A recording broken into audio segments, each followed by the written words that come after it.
Between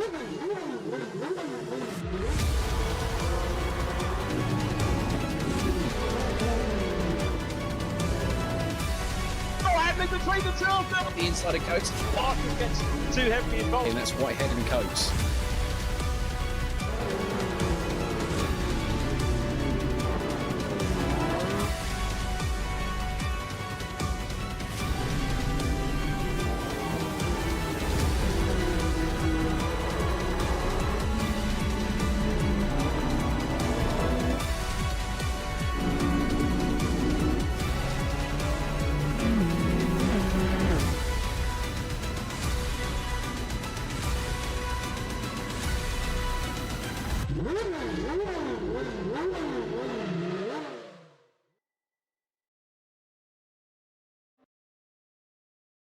A very good evening, everybody. Welcome back to the Virtual Reality Racing Club broadcast and our first one of 2026. It's the earliest ever start I've had to a commentary season, shall we say, which is great.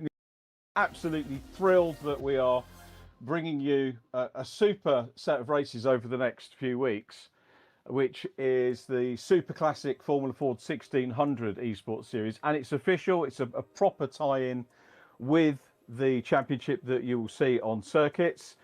I've got so much to tell you. We're not going to get it all into the intro. Very welcome to Andy Charsley, who joins us on co-commentary. Andy, an absolute pleasure, a privilege to have you co-commentate with me today. Thanks so much for joining us. I never thought I'd get to work with people that I used to watch on track, so it's absolutely mega. But I hope you're well. Yeah, thank you very much. Thanks for the intro. I'm really going to enjoy this. It's lovely to watch from the outside, watching from my own home. I was going to say I was in an office in Monaco, but I'm literally at home. So thank you very much, and good luck to all the drivers. Yes, I've been watching you for from the last couple of nights, and very quick times out there. So let's look forward to a good couple of races. Yeah, I think it should be a good evening. It should be a great chat. Fantastic entry. We need to welcome along, I think watching will be Ian Danaher, who's clerk of the course. Regular viewers will know that on Virtual Reality Racing Club, when we have an official series, we like to have an independent clerk of the course. Ian is the clerk of the course for the real life Super Classic Championship. So any incidents that we see, I'll tell you what, he might probably regret volunteering to do this, because there probably will be some incidents, particularly with 30 cars around Brands GP. We'll see how that goes. And our broadcaster, director, producer is Steve Allen. So Steve is back with us as well for this new campaign. And as you can probably see, we are on the Brands Hatch Grand Prix layout, which, you know, for me, the home of Formula Ford 1600 racing. I've been watching it since 1976. Was my first Brands Hatch round that I went to as a spectator when I was in shorts. Actually, it was in November, so I probably wasn't in shorts. But this is how the calendar shapes up. Brands GP to kick us off, and then Oulton Park International, staying with the MSV theme for the first couple of rounds.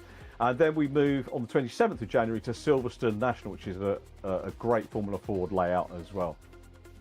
3rd of February, I'll be handing over the microphone to Jack Oliphant. I'm actually taking a holiday, first one for a couple of years. So all being well, I will be away and watching and listening to listening to Jack. And then round 5, I will return. We're at Snetterton 200. I haven't done a commentary on there for a while. Anglesey International. Wasn't a favourite with the Legends cars, but I know will be with the Formula Ford drivers. The penultimate round, Silverstone GP. Then we go back from GP to non-GP for Brands Hatch Indy. We wanted to work towards Brands Indy as the finale. Obviously, Brands at the end of the year, traditionally the Formula Ford Festival. And we thought that would be a nice fitting place for the final round. So thanks to Alan Bob, his input into getting the drivers together, his enthusiasm for getting all this together, and I'm sure Alan will be watching and feeding to us as well. We normally do a quick recap of the previous round. The last race we had, VRRC, before Christmas, a couple of weeks before the festivities, was the final round of the official Scottish Legends Cars Championship, which was wrapped up by Jack Smith, who I was expecting to see here today. Maybe he's going to count this as a dropped round, but we'll talk more about Jack anon. Second was Charlie Devlin, and third Scott Bugner, who is there and running pretty well in the qualifying at the moment. We'll talk more about that anon. So Scott probably the top VRRC seeded driver at the moment in terms of the qualifying times.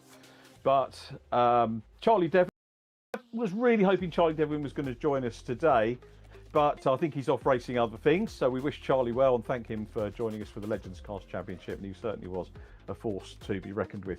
This is the final championship table. Jack Smith, multi-champion with us at VRRC, taking the title from Charlie. Scott Bugner in third. Thomas Potter was next up. Thomas is racing with us this evening, I think, as is Daniel Heaps. Have we got Daniel there? Just having a quick look down. No, maybe can't see Daniel at the moment, but he will be. Oh, he is there. In fifth place from Lee Piercy, Alex Forster seventh from Ollie Gibson, Chris Blakey and Rich Hayden wrapping up our top 10 in the Legends cars, which was a slightly shorter championship than usual, just over the 6 rounds, which nestled us down into a couple of weeks before Christmas, really. So otherwise we'd have maybe had it straddling into the new year. So that was our top 10 of the Legends, and a big thank you to all at Scottish Legends for working with us on that, and hope they enjoyed it, and let's hope that we can get the opportunity to do it once again. However, let's get fully ensconced in this evening's race, Brands Hatch GP. This is what it looks like with the various corner names that you'll see, and most of those names, if anybody says them, including the name of the circuit itself, Brands Hatch, always sends a shiver down my spine, because it is the name for a racetrack, isn't it? And what a complex circuit we've got. If you don't like the GP circuit, they say you probably need to check for a pulse. That's what people say, but it is an absolutely brilliant track, Andy. And we're going to take the view of our reigning VRRC champion, Jack Smith, who's going to give us a hot lap, and we'll talk to Andy Charles. We'll bring Andy in on the hot lap once it's underway. Before we get to that, Andy, how does it rank amongst your favourites, Brands GP? Probably the second best. Because they changed it, and the politics of not being able to use the circuit for so long. I've only probably driven it 30-40 times in my career, but it's one of the best. It really is, amongst 2 or 3 other circuits. But Brands obviously is the Indy circuit is the favourite. But Grand Prix circuit back in the day when I did used to race it regularly was amazing. Always used to love it, and I just hated the fact that you just can't use it anymore unless it's a corporate event. So very frustrating, but I think the historics use it a couple of times a year, don't they? But the historic Formula Fords, unfortunately, the national boys don't. But amazing circuit. We're coming up to what used to be the most amazing corner, Dingledale here. It's just like a curve now, isn't it? But yeah, it was amazing. Always had 2 wheels lifting off through there, sometimes 4. Yeah, coming into clearways onto the new circuit, onto the old circuit, was just amazing feel. It's a great lap. Jack Smith's given us there. What's the time going to be? I haven't actually watched the hot lap. 1:30.62. That would have been enough to pole in the session that we've got going on so far. Still got 1:30 of qualifying to go on the GP circuit with Luke Cooper. I'm absolutely delighted to see Luke Cooper. I'm not having favourites at all, Andy, but great when you get a real world driver come in and show these lads how to do it. It really is our championship, and also good that we've got Scott Bugner in P2. So 1:30 for Jack Smith, who will no doubt send me a message as to why he's not here at some point. But at the moment, with 1:05 to go on the clock, a 1:31.645 Luke Cooper on provisional pole. Scott Bugner in P2 from Paul Laramie, another virtual reality racing club regular. Thomas Potter next up, and Luke Cooper is way above. I'm looking at the other non-VRRC drivers. We've got Mason Turner in 8th, Ollie Atkins 9th, Miles Ragg 10th. So lots of, I think some of the Swift Cooper team, Luke Cooper's team, 6 entries for Luke. So a big thank you to him for putting a huge effort into this championship as well. And many of his drivers all very much together. As I look down, we've got some very quick VRRC drivers down the order, like Dan Heaps, the young Irishman in 25th. He's going to be really disappointed with that. Christian Gillian, who's usually knocking on the door of the top 6, if not a podium, is down in 28th at the moment. And we've got some more names as well on my list who aren't there. So, you know, like Jack Smith, I think we had, have we got Olivo Castro in the mix as well? I think we maybe expect him for future rounds as well. And the other name that I was talking about before we came to air was Sam Gumbley, who was on the entry list, but I can't see him in the practice as well. Some drivers, Andy, might not do the qualifying but come in late. We have had a couple of them do that. Checker flag, I think, is on the session, so it's going to be Luke Cooper and Scott Bugner on the front row of the grid. Scott Bugner, for those that haven't been with VRRC before, one of our regulars, likes his front wheel drive. He says he's not a rear wheel drive racer. Races in MGs and MGF for real very well, but again proving his worth in front wheel drive machinery. And I'm guessing that's a difficult thing to do, but great that we got Luke Cooper on pole and Scott Bugner on P2. With 30 cars, we're going to have reverse grid races for 2 and 3, Andy. That's going to be a little bit different, isn't it, from the traditional approach to Formula Ford, and that's probably where we stray from realism a little bit. Yeah, sorry, I've just had a bit of a technical hitch. You said that Luke was on pole, and my computer's just trying to catch up. So, okay, is he? Oh, he's second now. Yes, I've had to switch over to my phone to. Oh right, I've still got him as first on mine, unless my internet's glitched as well. But the clock's still counting down. But yeah, I've got Scott as pole at the minute. Okay, Yeah. Scott Bugner then. Okay, mine's not catching up, so I'm going to have to do a quick refresh on there, which we will do. Right, apologies Scott, and apologies Luke as well. Kieran Haynes has gone into 3rd place. Kieran, one of the lads from the Castle Combe karting fraternity. He's very, very quick in there, and he's going to be quick here as well. Checkered flag on the session, Scott Bugner on pole. Do you know what happened? I'll tell you this, Andy. I do a lot of writing during these, and as soon as I write something down, it goes wrong. And I wrote Luke Cooper down as pole, so apologies to Luke for the pen of doom, which went down there. So it's Scott Bugner on pole, Luke Cooper next up from Kieran Haynes, and then Thomas Potter in 4th place, the Flying Teapot, who's going to be doing Fiesta Juniors this year. He's next up from Andy Carroll, and in fact we've got times sorting themselves out. The time's disappearing off of the timing screen that I have as we get ready for the race, but it is going to be an interesting one. Andy, I'm not going to put you on the spot and ask you who's going to win, because you probably don't know any of our drivers particularly well, but it is thrilling to see Luke Cooper up at the sharp end. Well, I think that Luke's been sandbagging over the last couple of nights, because he was 13th and then was sort of about 8th or 9th, and he's put it in into 2nd for this first race. So yeah, he's very quick off the mark. So let's hope he does well. I hope he does well. I mean, what can you say about Luke? Multi-champion in Formula Ford. He's been a multi-podium finisher at the festival, which is, you know, the highlight of any year, as well as the Walter Hayes. I'm sure we can mention the Walter Hayes. I'm sure the VRRC won't mind me doing that. But, you know, a podium finisher at that standard, and that is one incredible meeting. It would be great if we could replicate that in some way virtually, in terms of heats and knockout races and things like that. Maybe at a future event we'll get Alan and Rich onto that, Alan Bowles and Rich Hayden onto that. We got sure. according to my clock, we got 6 minutes to go.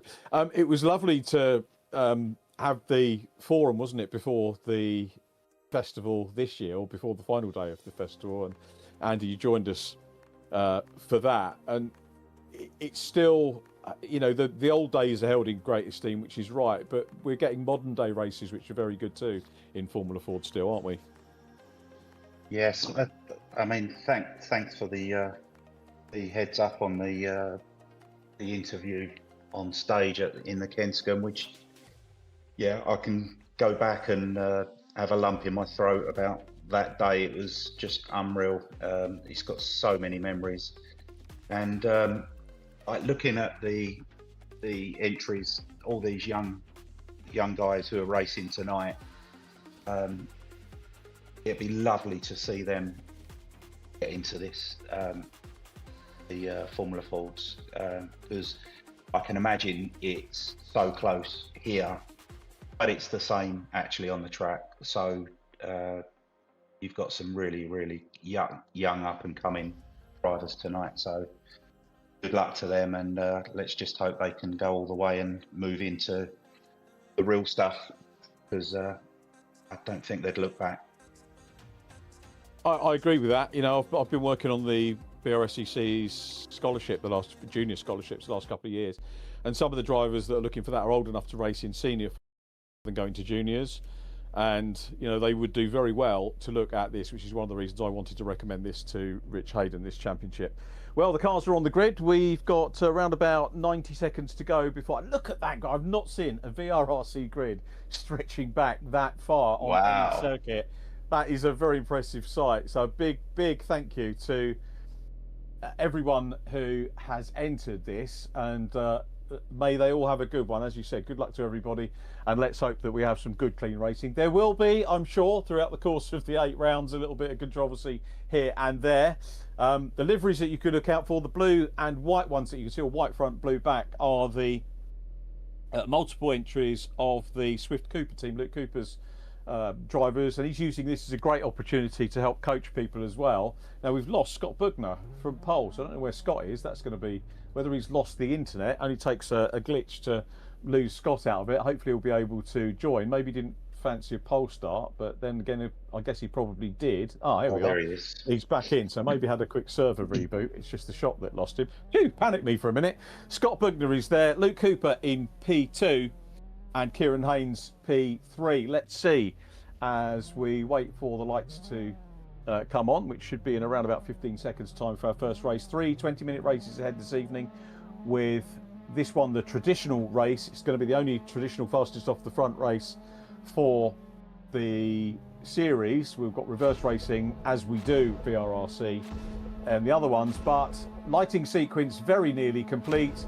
And we're going to be racing here at Brands Hatch. Bugler makes a good start. Luke Cooper away well from the outside as well. This isn't like the festival, about one race. This is about 8 rounds.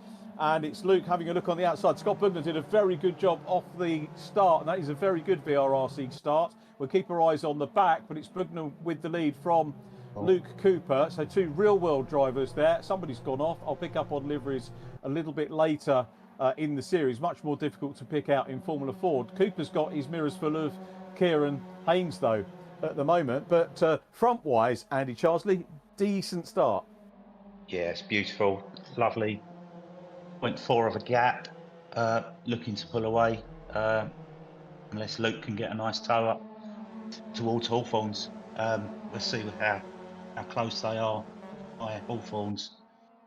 Yeah, got plenty of time, haven't they, to sort themselves out. Again, this makes a great start, and let's hope that people from MSV are watching this and thinking, yeah, we should really be doing this kind of grid on it would give the festival a different complexion. Maybe we should have a midsummer festival on the GP circuit, and then the traditional festival at the end of the year on the Indy circuit, when all our friends come from Ireland and Scandinavia and Europe to come and race with us. It really is. It is a festival.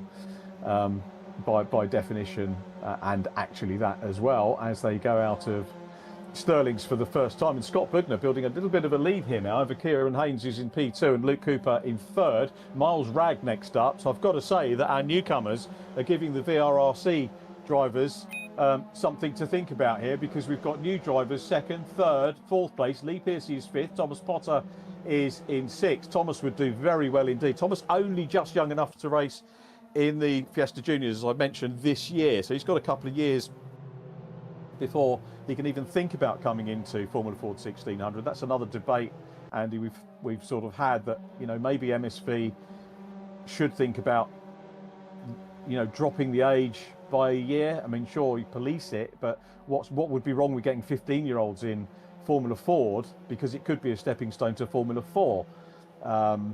I know that's controversial, but you know. No, it's absolutely right. Everyone in the whole world is saying it should be 15.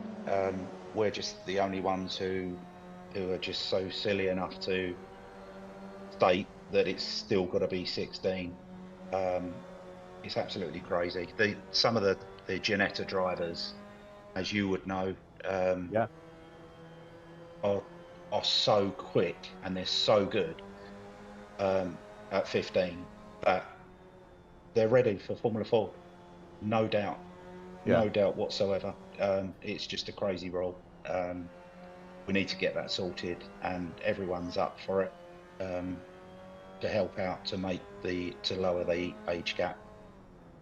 And it's so much more cost effective. You know, it would give youngsters a platform to get into single-seater racing for much less money, gain a huge amount of experience, but also gain a big following as well. Luke Cooper's busy challenging for P2 at the moment. Let's see what Luke can do as they come up into Druids. Is he going to have a look here? He's not at the moment. He's certainly keeping Kieran Haynes busy. Luke was saying that in his message to me yesterday that Kieran is very much going to be one to watch in this championship. Lee Pearcey doing a good job in 4th place with Miles Ragg 5th. Rich Hayden is up to 6th now. Thomas Potter down to 8th, and this is very much new territory for Thomas Potter. I'm going to give a shout out to Thomas's sister, Kat Potter, Catherine Potter, in 23rd, the only lady racer we've got, the only female we've got running in the championship, 18 years of age. So well done, Kat Potter, for joining and gaining a huge amount of experience here as well. And the driver's going to be looking to get into the top 20 for the reverse grid positions for race 2. At the moment, that's the man from the Isle of Wight, John Jones, and Callum Enston 19th. Caden Cook is 21st, and Andy Carroll in 22nd, as we watch Rich Hayden there in the blue car having a good run. Chris Blakey in his traditional black and yellow livery down behind him as well, out of Sheen Curve and down through Stirling's Corner, down towards Clearways they go again. And it's Scott Bugner, very nearly a second clear at the moment of Kieran Haynes and Luke Cooper. Now, if you're racing with a teammate, do you work with the teammate, Andy, 2nd and 3rd, or do we just go each man for himself at the moment? I think that's what Luke's looking at. If I would say, he's brought these youngsters with him, hasn't he? Yeah. So they're his teammates. He's probably letting them go and then see how they get on, and I'm sure he'll be there at the end. Chris Blakey having a look at Rich Hayden. Doesn't work out for him as they go along Cooper Straight. So Chris Blakey drops out right the way down to the bottom of the top 10. Loses about 3 places there, Chris Blakey. Races in BMWs with 750 and an absolutely immaculate car last year, which he had a nasty ding with last knockings. He's busy preparing a new car for this season. Dan Heaps has done superbly. Dan Heaps has come up into 8th place. The young Irishman who we were saying should really get in touch with the Irish Legends cars people. I think Dan Heaps now, we should probably say, should go and get in touch with the Irish Formula Ford drivers and teams, because he's already got up into 8th place. So we're looking at Daniel there. Does a bit of drifting and a teenager as well, Andy. So a great youngster, good character. He likes giving a bit of stick to the other drivers. He was giving Thomas Potter some stick on the podium at the last Legends run, which is great. A little bit of personality. We love that. Yeah, he's looking very good actually. He's just about to try and get Thomas. He is. This is actually they paired up a while ago to sort of test together. I think it was in the Legends or maybe the Championship before. And Thomas is going to be fast here. Sorry, the outside of paddock. Yeah, here he goes. Is he? Yes. Oh, that's beautiful, beautiful. Great move. Yeah, good racing from Thomas Potter as well there. But if this was real world, it was. It was. Thomas is now getting under pressure from Kenny Press, who does all our liveries for us. Nice to see Kenny back. Missed him in the Legends Championship, but Kenny there as well in 9th place. And Chris Blakey down behind him trying to recover. But yeah, superb stuff from Daniel Heaps. And it's too early to talk about driver of the round, but he's doing a good job here. And wouldn't he do well to get on board with some of the Irish lads in Formula Ford as well? Oh, absolutely. Yeah, they're, apart from being nutty Irishman. Yeah, no, I don't think he will fit in with the Irish. Thomas has just got past him again, so they're side by side. No, this is very close. Yeah, Thomas Potter having a good go. This is allowing Kenny Press and Chris Blakey to try and close in again. Well done, Thomas Potter, for getting back. I was going to say, when when we saw Dan Heaps go past, if it had been real world, he'd have probably stuck his finger up at him when he went past as well. Such is the banter between the pair of them on the last round. But Thomas Potter, great bit of fighting. Thomas joined us first couple of rounds. I think we were racing in a little mini World Endurance League and racing prototype sports cars. And I very, very well remember Thomas getting his first front row start from a reverse grid, and getting the confidence to hang on to the drivers at the front. And he's now regular at the front. So this championship or this club has really brought him on, which has been superb. He's going to try and catch up with Rich Hayden. But we've still got two good guest drivers there. I'll tell you what, Scott Bugner out front isn't getting away. The gap's come down a little bit. Kieran Haynes is reining him in here. So it's Bugner from Haynes, 0.8 of a second. Luke Cooper in third. Lee Pearcey, very strong fourth place at the moment. I do hope that Luke will... I do hope that Lee will get some decent luck over the course of this campaign, because he lucked out a little bit on some of the previous ones. But he's in fourth from Miles Ragg, who's having a good run. Rich Hayden sixth. Thomas Potter seventh. And we're looking at Miles Ragg at the moment, who is a Benelux vice champion in radicals, believe it or not, from Formula Ford. So he has Formula Ford experience, but another very respected circuit racer. See Scott just put in another fastest lap. Oh, he has, hasn't he? Yeah, Scott Bugner, he's really charging. And he's going to get fed up, Andy, because I always say, you don't like rear-wheel drive. What does he normally race? Yeah, he races an MGF, and he loves his front-wheel drive, and he was professing he finds this hard work. He finds rear-wheel drive championship. We have front-wheel drive championships as well with VRRC, but he finds rear-wheel drive a challenge. But he's been absolutely superb. Scott Bugner. I was watching him last night, practicing. Unreal. Just pumping so many laps in. I would have been so tired with the amount of laps he's put in. And do you recognise the surname? As in the boxer? Yeah, he is part of the family, and I remember really? I remember back in the day, Henry Cooper's son racing when I was watching. Henry Cooper Jr. I think it was Henry Cooper Jr. Raced in the Champion of Brand Series. I mean, probably even before your time, because you're younger than me. But there was always a little. Barry McGuigan did some Fiesta racing, but Formula Ford. I thought it was really lovely to get Scott Bugner and into this because of that link that we have with Henry Cooper. But yeah, what a drive. It's 7/10 now. Kieran could be timing this, because Andy, we're just over the halfway point. 9 minutes to go, and this would be a good time to get a wiggle on and maybe put him under some pressure. I was just looking to see what gears he was taking through the corners, but he's gone off now. But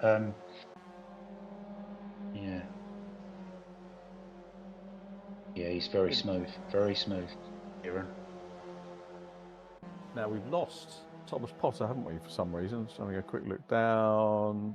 Thomas is not in that group at the moment, so we were looking at Thomas in 11th. So thanks very much to Steve, our director, for picking up on Thomas. So he's dropped back, and he's behind Paul Laramie. So whether there was contact or a little off, we don't know. But Thomas still inside the top 10. Rich Hayden up to 6th now. Daniel Heap 7th, and trying to close in on Rich as Kenny Press continues on his way with Paul Laramie. So Chris Blakey immediately in front of him, and the gap now has come down to just under 7/10 between Bugner and Haynes. So it's the MG racer still there at the moment, and I know Scott is dead keen to get racing as well for real. But this keeps drivers sharp, doesn't it? Have you got a sim at home, by the way, Andy? No, well, I had a PS5. I played during COVID. I played a game called Project One. Okay. But that was just fun. It's nothing like this. I mean, it was quite realistic looking, but it's nothing like this at all. I enjoyed it. It was good fun. I bought the seat and the steering wheel, but it's in the shed now. I was thinking about bringing it out, but then I saw how professional all this is. So yeah, I'd like to get one, but at the moment. I just don't have the time. I've got to try and build a Formula 4 before Alan gets on my back for when is it? April the 13th, I think. Yeah, we're all looking forward to that. Oh, we've had an off in the back. Just I think that was where I went off at the festival. I was. Oh, I wasn't going to mention that. I didn't even know you went off there, to be honest. Because the thing is, as I present, Andy McEwen does the commentary for the festival now, in terms of the stream. So I'm stuck in the garages, and you don't get to see a lot going on from the back of the garages. You can sort of watch the stream, and it's always a little bit of a conundrum for me, or a bit of a quandary. You know, do you? I try and do both. I try and watch the stream and sort of watch out the back of the garages, so you get the sort of best of both worlds. And that little complex is quite good. Rich Hayden, though, getting stuck in here. So let's see whether Rich can make the move with Daniel Heaps. These two racing hard, and Rich has got the move on here. Is he going to be able to do it? Daniel Heaps has got the sweep, though, and Daniel never easy to... Again, Daniel Heaps has done a good job here. I can't remember where he started. I didn't have the times. We don't get a TSL printout. I need to get my missus to be TSL, don't I, really? And print it off and bring it up to us in the comms box, like, for real. But yeah, Daniel has made progress in this one, so it could be an early thought for driver of the round, depending what happens in the other rounds. Given the overtaking he's done as they go past... or don't go past, as is the case. Who was that they... That was Rich. Yeah, I was trying to work out who they hit. Looked like Rich turned into him, but... Yeah. Still there, though. And he probably will have picked up a little bit of damage from that, but he's down behind Chris Blakey now. So Daniel Heaps has got to try and close in on Miles Ragg. Scott Bugner, Scott's got the lead back out again now. So yeah, it looked like the other driver sort of stayed on the line as Rich was turning into clearways. It was a bit of a tight one, but now Steve, our director, very rightly, I've not mentioned this battle before, but Steve very rightly pinged to it earlier on.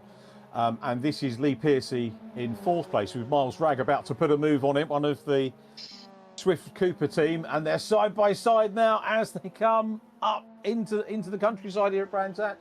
And this is a brave move. There's a bit of contact. No. Oh, is he going to get back on? Okay, so Clerk of the Course head on. Is that a racing incident or is that a potential penalty? I'd have to see the replay, but I saw. Yeah. All I could see was they were sort of slightly banging wheels going into Hawthorns, but maybe one of them should have backed out. But no, it's hard to say. Yeah, this is where I don't envy Ian Danaher. We can't get replays, unfortunately, during the VRRC stuff, but the clerks will tomorrow. They'll get a report of any of the incidents that come through, where the cars occupy the same space or make contact over a certain percentage of miles per hour. I need to keep an eye on the clock as well, because we've had races before that I've got so engrossed in that I've missed the clock ticking down. We've got 4 minutes to go, and Scott Bugner's got the lead out to over a second now from Kieran Haynes, who is looking at the moment, if we don't put the curse of the commentator on him, on a VRRC debut podium.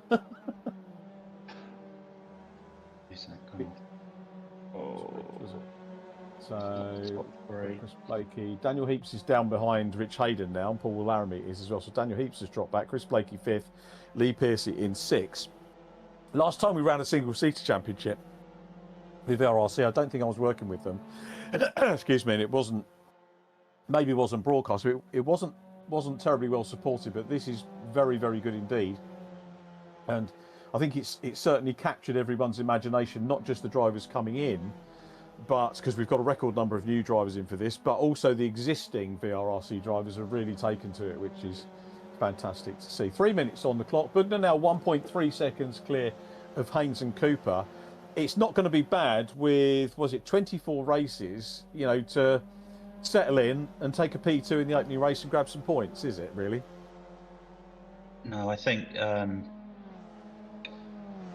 top five, you've got always a chance.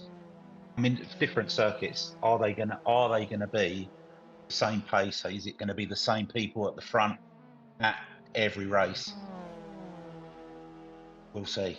We'll see. Yeah, I think you probably normally get one or two that are, and then it will change from circuit to circuit. I mean, I would expect Scott and Luke, probably Kieran on the performance that we've seen from him in this one to be consistent over the course of it. But Kieran's early move on Luke Cooper seems to have paid dividends at the moment for that P2. We're looking at Lee Pearcey, head of Rich Hayden. Miles Ragg is now showing in 4. So it looks like Lee Pearcey, who had that contact with Miles Ragg, has dropped back. So maybe he picked up a little bit of damage as a result of that. But Miles Ragg was having a go for it. So nobody minds Miles being in 4th place at the moment, and maybe a future podium contender as well. 2 minutes and 5 on the clock. Bugner, Haynes and Cooper, the top 3. This is where I start to worry about the reverse grid race, because that could be a little bit interesting. At the moment, provisional pole is Christian Gillian with Catherine Potter alongside for race 2. So it'll be good to talk about Christian and Catherine on the start for that one. But these guys up front, we're looking at Lee Pearcey at the moment. Lee will be disappointed to have Rich Hayden chasing after him, but the front runners generally have done a good job. Another fastest lap from Scott Bugner, so he's still gunning for it, which is great stuff. Yeah, because Luke and Kieran were they were taking like a couple of tenths out of Scott over this last lap, and now it's decreased again. Scott's obviously put another big one in for the last lap. So looks like it's Scott's up until commentator's curse. Yeah, he won't thank us really for that. No, he's too smooth. He's very good. Yeah, he's done. And as I say, Scott, in whatever we put him in, is a quick peddler, and yeah, he's always winning races. And I'll tell you what, to get the first round under his belt with pole position and potentially this win coming up as well is going to be terrific news for him. Once you got the win, you can't take it away, can you? That is the absolute key thing. And he's been smooth, 1.47 seconds clear of Kieran Haynes, who's been great. Lovely to welcome him to the championship as well. Luke Cooper in 3rd place, Miles Ragg 4th, Chris Blakey in 5th. And I'm loving the fact that we've got a really good mix of regular VRRC drivers and newcomers from that world of super classic Formula Ford 1600 racing, which is good. We've got 15 seconds. Oh, bit of sideways. Yeah, go on. He's going to do another lap. He's going to have another lap, though, isn't he? Because we've got 8 seconds on the clock. Oh. So a little bit of early show. Was that show? Yeah. It looked like it. It was good. It did look like it, didn't it? He's still got one. He's still got a second over Kieran Haynes, but he needs to be careful about that, doesn't he, Scott Bugner? Yeah. He's actually caught up Kieran slightly. He has. By a couple of tenths, yeah. Yeah. So, well, the curse of the commentator could still bite. I've got to say, when I was talking to the curse is one thing, but I was talking to had dinner with Alan Bowles for the festival this year, and we were looking through the entry list, and you can't predict a winner. And Alan said, and I remember this quote is so good. He said, "The festival chooses the winner. You don't win the festival. The festival chooses you." And that's the magic of that particular event, isn't it? It's absolutely true. You've got to have a lot of luck. You've got to make your own luck. There's so many incidents over the week before what can just change so much. If you have a ding in testing, you've got 3 days of testing. Qualifying, you have a ding.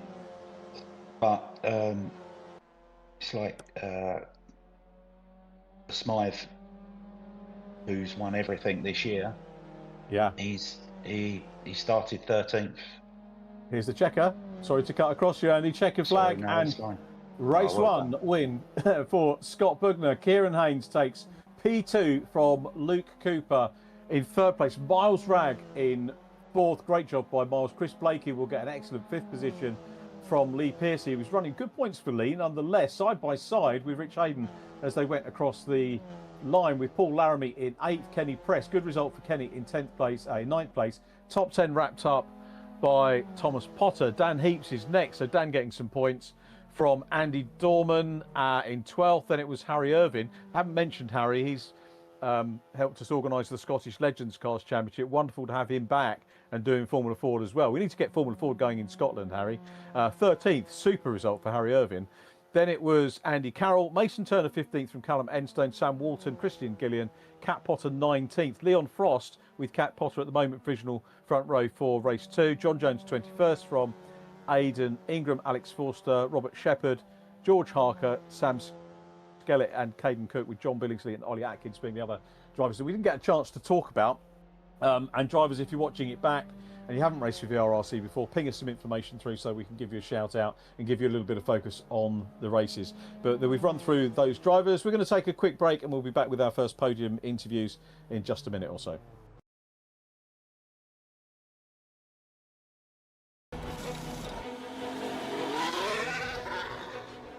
I've had a lot of challenges in my life, and Helen was always there, supporting me through everything. Today, we're facing a new challenge. Helen has been diagnosed with a terrible disease. Dementia is nothing less than a worldwide epidemic.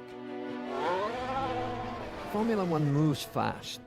By contrast, medical research can be painfully slow. We want to bring some of our Formula One technology into the laboratories. Our charity, Race Against Dementia, will help to accelerate the pace of dementia research. Let's beat dementia together.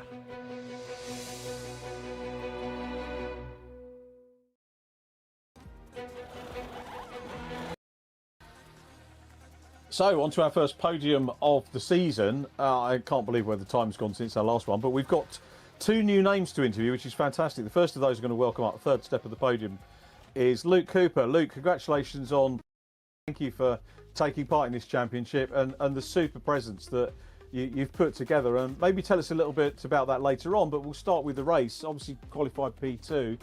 And how did Kieran get through? Yeah, well, I was really happy to get a third place out of that. The first lap, I made a bit of a mistake and got a bad run onto the back straight, and I didn't really see any point defending at that stage because it would have just brought everyone in together. So I kind of rolled off the throttle to let him through so I could keep my speed up, and then didn't really have the speed to stay with them after that. But a decent result in a podium, absolutely fantastic. That you've joined us, new drivers coming in. And you've brought a lot of people. So tell us about your organisation and what you do to work with those guys. Yeah, it's great. So some of the drivers race with the team in Formula Ford in real life. So Miles and Sam Skellett, they both race in Formula Ford with us. And then Mason and Kieran are both in our junior karting team, and they're progressing through the ranks, and they're obviously doing really well. Oh, they are. So we very nearly had a podium from one of those guys. So really good to see him up with the regular drivers. Championship, we were talking about talking with Andy Charsley about which tracks people like, and is there a favourite for you amongst the campaign that we've put together for this esports series? Yeah, Brands Hatch is my favourite track. In terms of driving, it's really the kind of the camber changes and just the way that you drive it is really flowing. It's great fun to drive. So Brands Hatch is my favourite, so it's a good one to start with. And we got the Indy track later as well. Yeah, we kind of wanted to work towards that sort of festival feel, with the last round. So I think it's appropriate to do that. It's going to be a bit crowded out there, though, isn't it? Yeah, I was quite happy to qualify at the front because I imagine it would have been very busy in the midfield, but I'll have that in those next two races. Yeah, how do you feel about reverse grid racing? I mean, F4 did sort of partial reverse grid, so there's kind of that thing going on with F4, but I don't think it's something we've seen in Formula Ford other than drivers maybe qualifying out of position. So is that something that you've got to get your head around, or just go for it anyway? National Championship a few years ago, they had top 8 were reversed, and that always made it exciting. With this, I think this will be even more so, and I think it'll be more about staying out of trouble more than anything. Yeah, I think you're right. That's a good ethos for getting points in VRRC. Great to have you on the podium, Luke. Very well done. Look forward to having more podium chats with you over the course of the series, if not later on this evening. So good luck for the race, and well done on third place, and thanks for joining us. Thank you. Luke Cooper, third position, and the runner-up in that one. And again, a first-time chat for me with Kieran Haynes. Kieran, very well done. A good race. You were closing in on Scott at one stage, but it's difficult, isn't it? I don't know if you'd looked at any other race had with VRRC to see what the likes of Scott Bugner are like on track, and obviously, you know, he's a regular winner with us. I thought he did a bit of showboating, didn't he, on the penultimate lap, and you closed in again. Was the win on the cards at some point? Yeah. Thank you. It was on the cards, but I just made a little mistake. A couple of laps at the end. I tapped the curb at the blind right-hander, which had a little wobble. I thought I lost it, but yeah. And then last corner, just had a little bit of grass, which lost me a lot of time. And yeah, I know Scott is a rapid driver, so fair play. And roll on to race 2. Excellent. Yeah, we're really looking forward to that as well. I think your background, I mean, Luke sent me some information on you guys, and you're one of the top guys at Castle Combe in the karting facility. Whereabouts is that in the complex? Is that, I didn't even know there was a kart track at Combe, or is it at the track, or is it nearby, or? I'm not gonna lie, I don't know exactly where, but it's near the racetrack.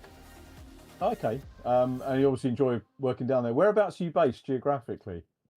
On what, like racing? Where do you live? Where I live in Bridgend. Oh, okay. So, well, it's a fair bit of travelling, isn't it, to go to Castle Combe? Another quick. So, are you Welsh by birth? Yeah. So we've got another quick Welsh. I was watching Tom Price. I don't know if you've heard of Tom Price, but I was watching the 1975, because I'm old and boring, British Grand Prix, and Tom Price was leading that at one point. He was probably one of the best young Welsh drivers. But we always seem to get some quick Welsh lads. What's the plan for this year? Are you still karting this year? I don't know how old you are, so I don't know what the plan is for this season. So are you fording this year or karting? Yeah, I'm 13, turning 14 in May. This year my plans are to do SRK and some owner practice down Landau. Oh, brilliant. Okay, well, if you get the chance to come along and watch some BRSCC junior racing, which might be on the same bill as the Formula Ford 1600s, you'd be very welcome. So please do come and have a look at that. We don't want to take you out of the Formula Ford environment, but by all means come and have a look at some great car racing and say hello. But well done, super debut. I think you're probably one of our youngest. So you're 13, yeah? Yeah. Wow, I think you're probably the youngest driver in it as well then. So Thomas Potter no longer has that accolade. He won't be pleased about that, Kieran. But well done, absolutely superb. And great that we've got young talent coming through. But yeah, I'm sure we're going to talk again before, if not the end of the evening, certainly before the end of the series. But well done on P2, mate. Congratulations. Thank you very much. How good was that? Kieran Haynes then, P2. And our race winner, a couple of years to add on, we go to Scott Bugner. Scott, how are you? Happy New Year. Lovely to talk to you. A fine pole and an equally fine win. Well done. Yeah, Happy New Year. Happy New Year. It must be New Year, New Me, because it's rear-wheel drive and suddenly I've quite like it.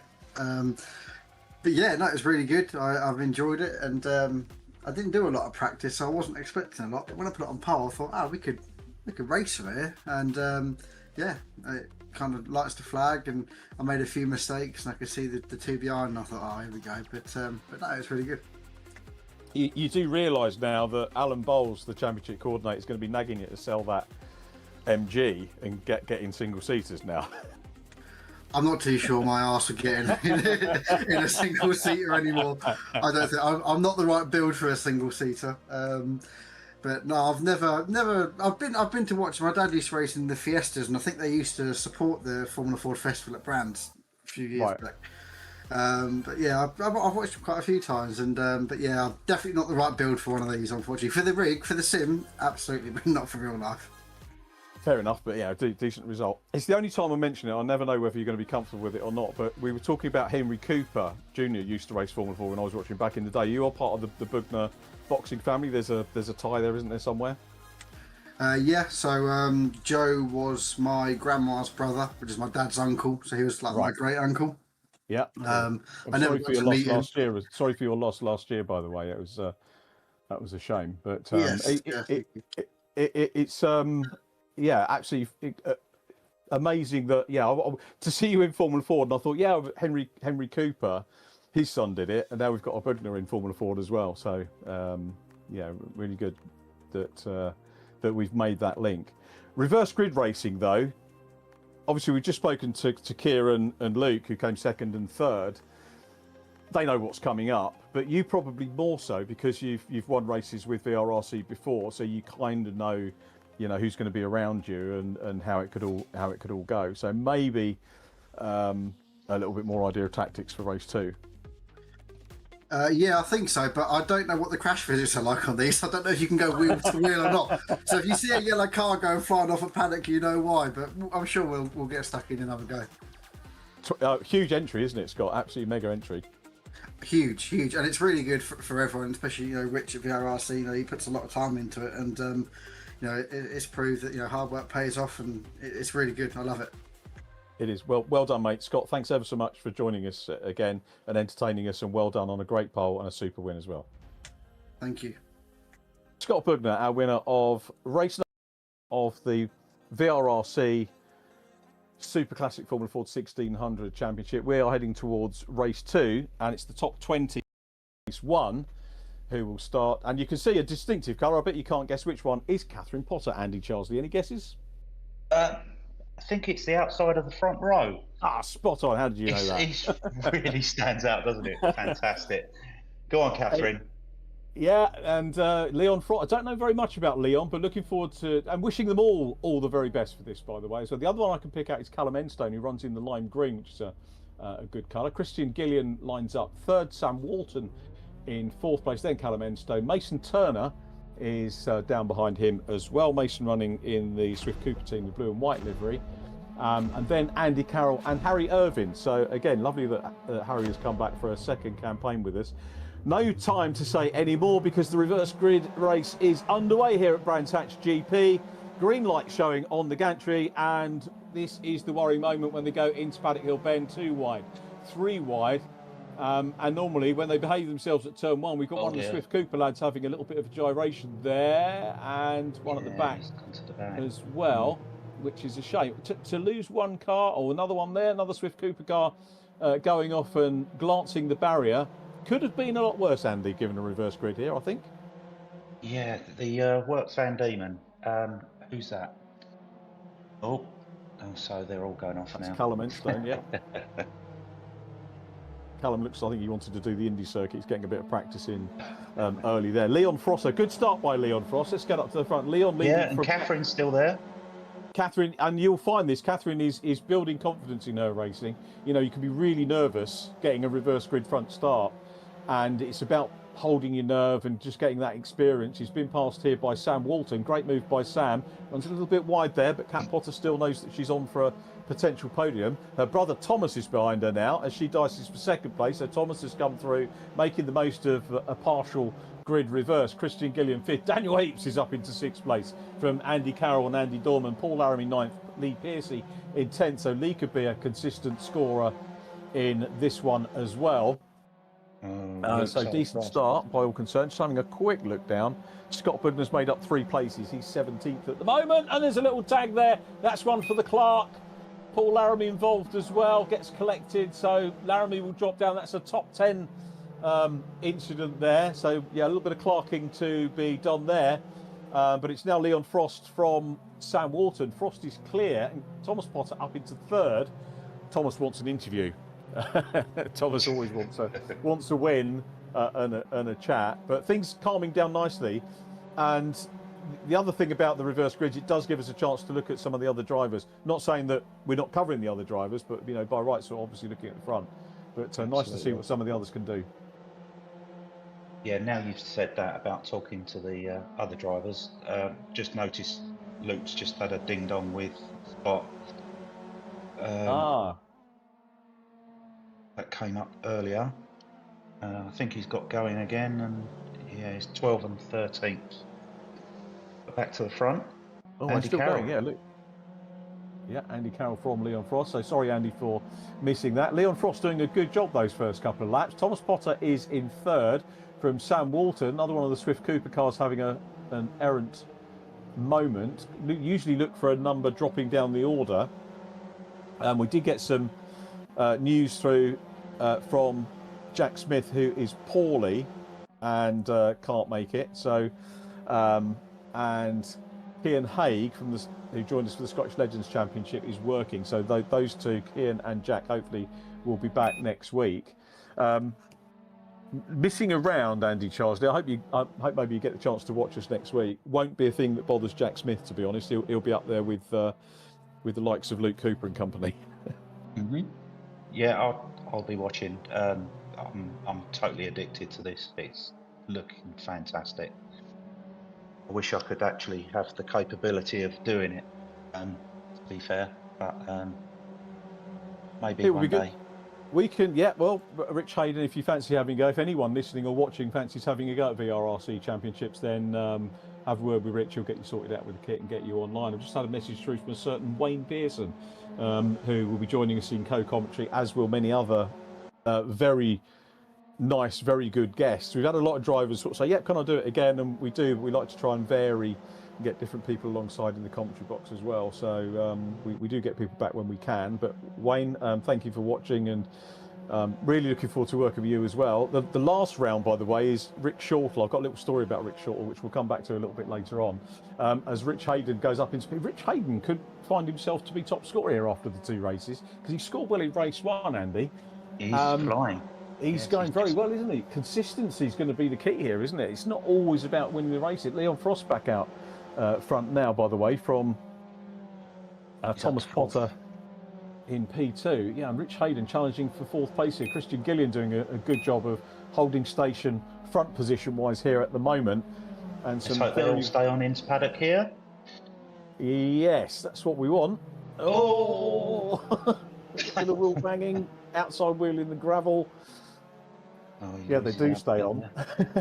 This is, and the key thing about this, Andy, is you know, you can do esports in saloon cars and sports cars, and you can do a little bit of side by side. You can get your elbows out and have a little bit of, you know, rubbing his racing and all that stuff that they throw at you. But this is proper discipline, isn't it? Open wheel. They're all super smooth, and they're very staying very good, as in they're not naughty, are they? They are literally, I don't know what's the word for it, but measured could be a word. Yeah, measured is a good word. Let's stick with that one for the moment. Oh, they're doing all right. So yeah, Rich drops down to top 10. Scott Bugner and Luke Cooper. That's a battle to watch, isn't it? 8th and 9th place at the moment. Luke with the upper hand. Let's have a quick look down. There's so many drivers. I'm going to have to go through the results with a fine-tooth comb tomorrow to see who got where. Just having a quick look to see where Kieran is. Kieran Haynes 12th at the moment, so he's in the mix as well. Not that far behind Luke Cooper and Scott Bugner, Luke's just got past Andy Dorman, so Luke Cooper making his way through as well. And do you know the funny thing was, when we was interviewing Luke on the podium, my mind went back to interviewing Luke at the Real Brands podium at the festival. Yeah, it literally did. I've never had that before, but that was a great thing to be able to do. So here we go, on board with Andy Dorman, Luke Cooper in front of us, and Luke has made superb progress here, and he's up into P6. And yeah, for me, just love it when you get a real world driver who delivers in esports as well, because you've got so many upstarts who can do the esports racing and sort of fancy themselves as real world drivers, and probably would do so. But here's a guy that can do it in both. And I'm not saying make it look easy, but he is actually making it look easy, Luke Cooper. But what I like about Luke is as well, he is extremely modest when you meet him and interview him as well. Just lets his driving get on with it. Absolutely, he's such a nice guy. Raced with him quite a bit, really. He's so quick. He's very underestimated. Super smooth. Yeah, he's a nice guy inside and out. And yeah, you can see the way he drives. It's like he's driving a real car.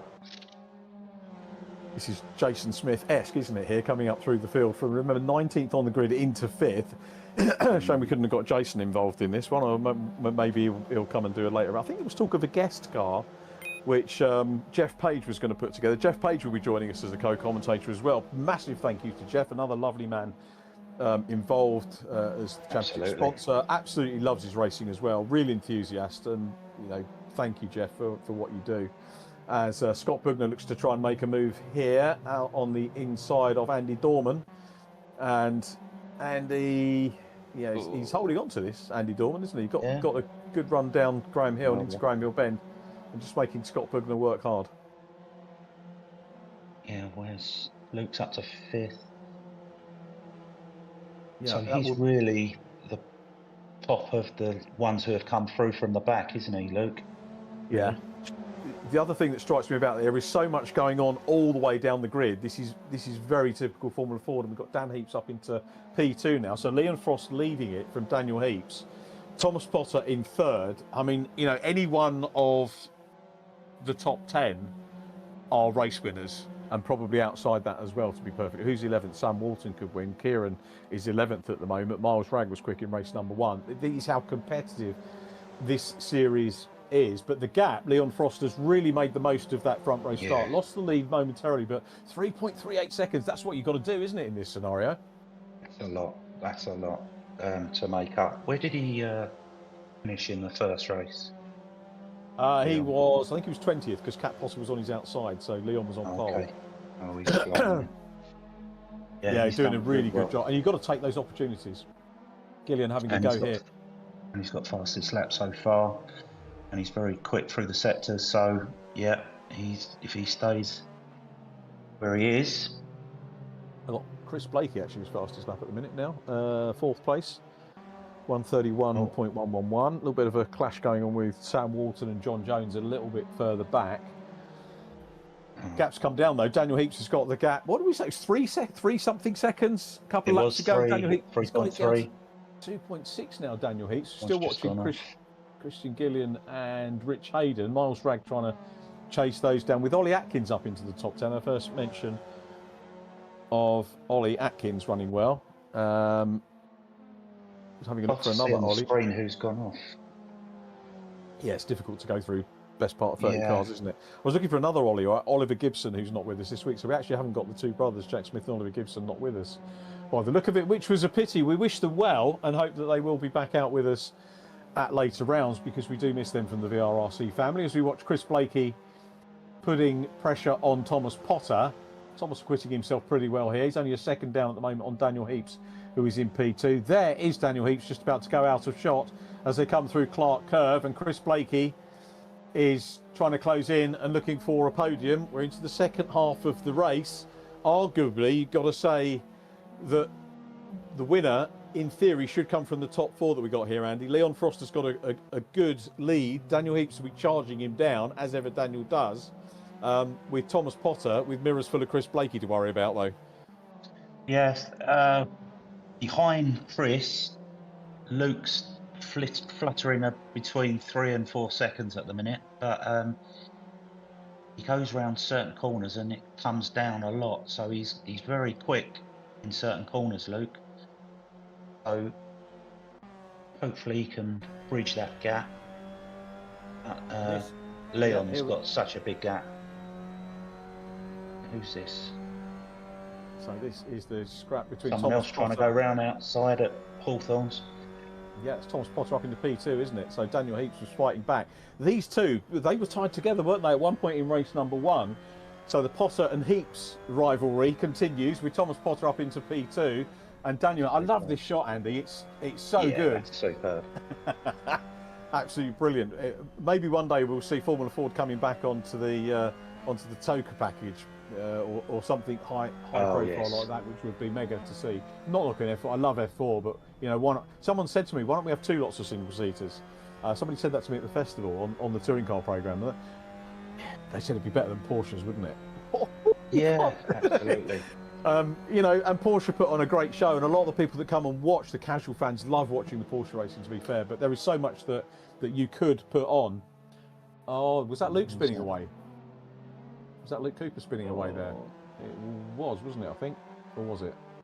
Leon Frost still out front, 3 seconds to the good now over the Flying Teapot in second position. Daniel Heaps is third from Chris Blakey. No, it wasn't Luke Cooper, it was one of the Cooper Swift cars. Apologies, Luke, for that.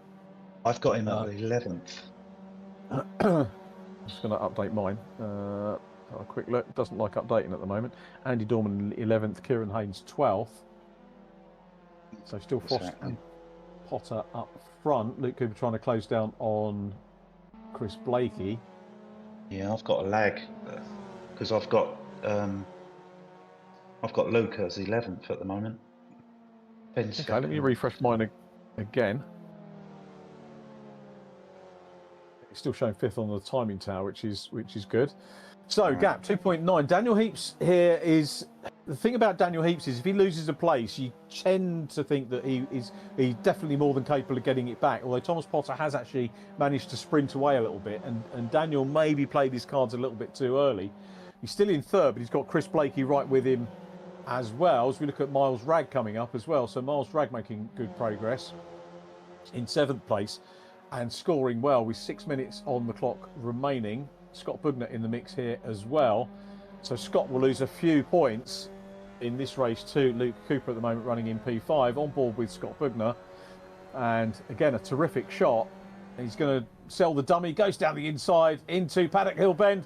Is he going to get the move done? We look in the mirrors. He has. Lovely move by Scott Bugner. And Andy, I guess that's a move you've done a few times. Oh, just a couple, yeah.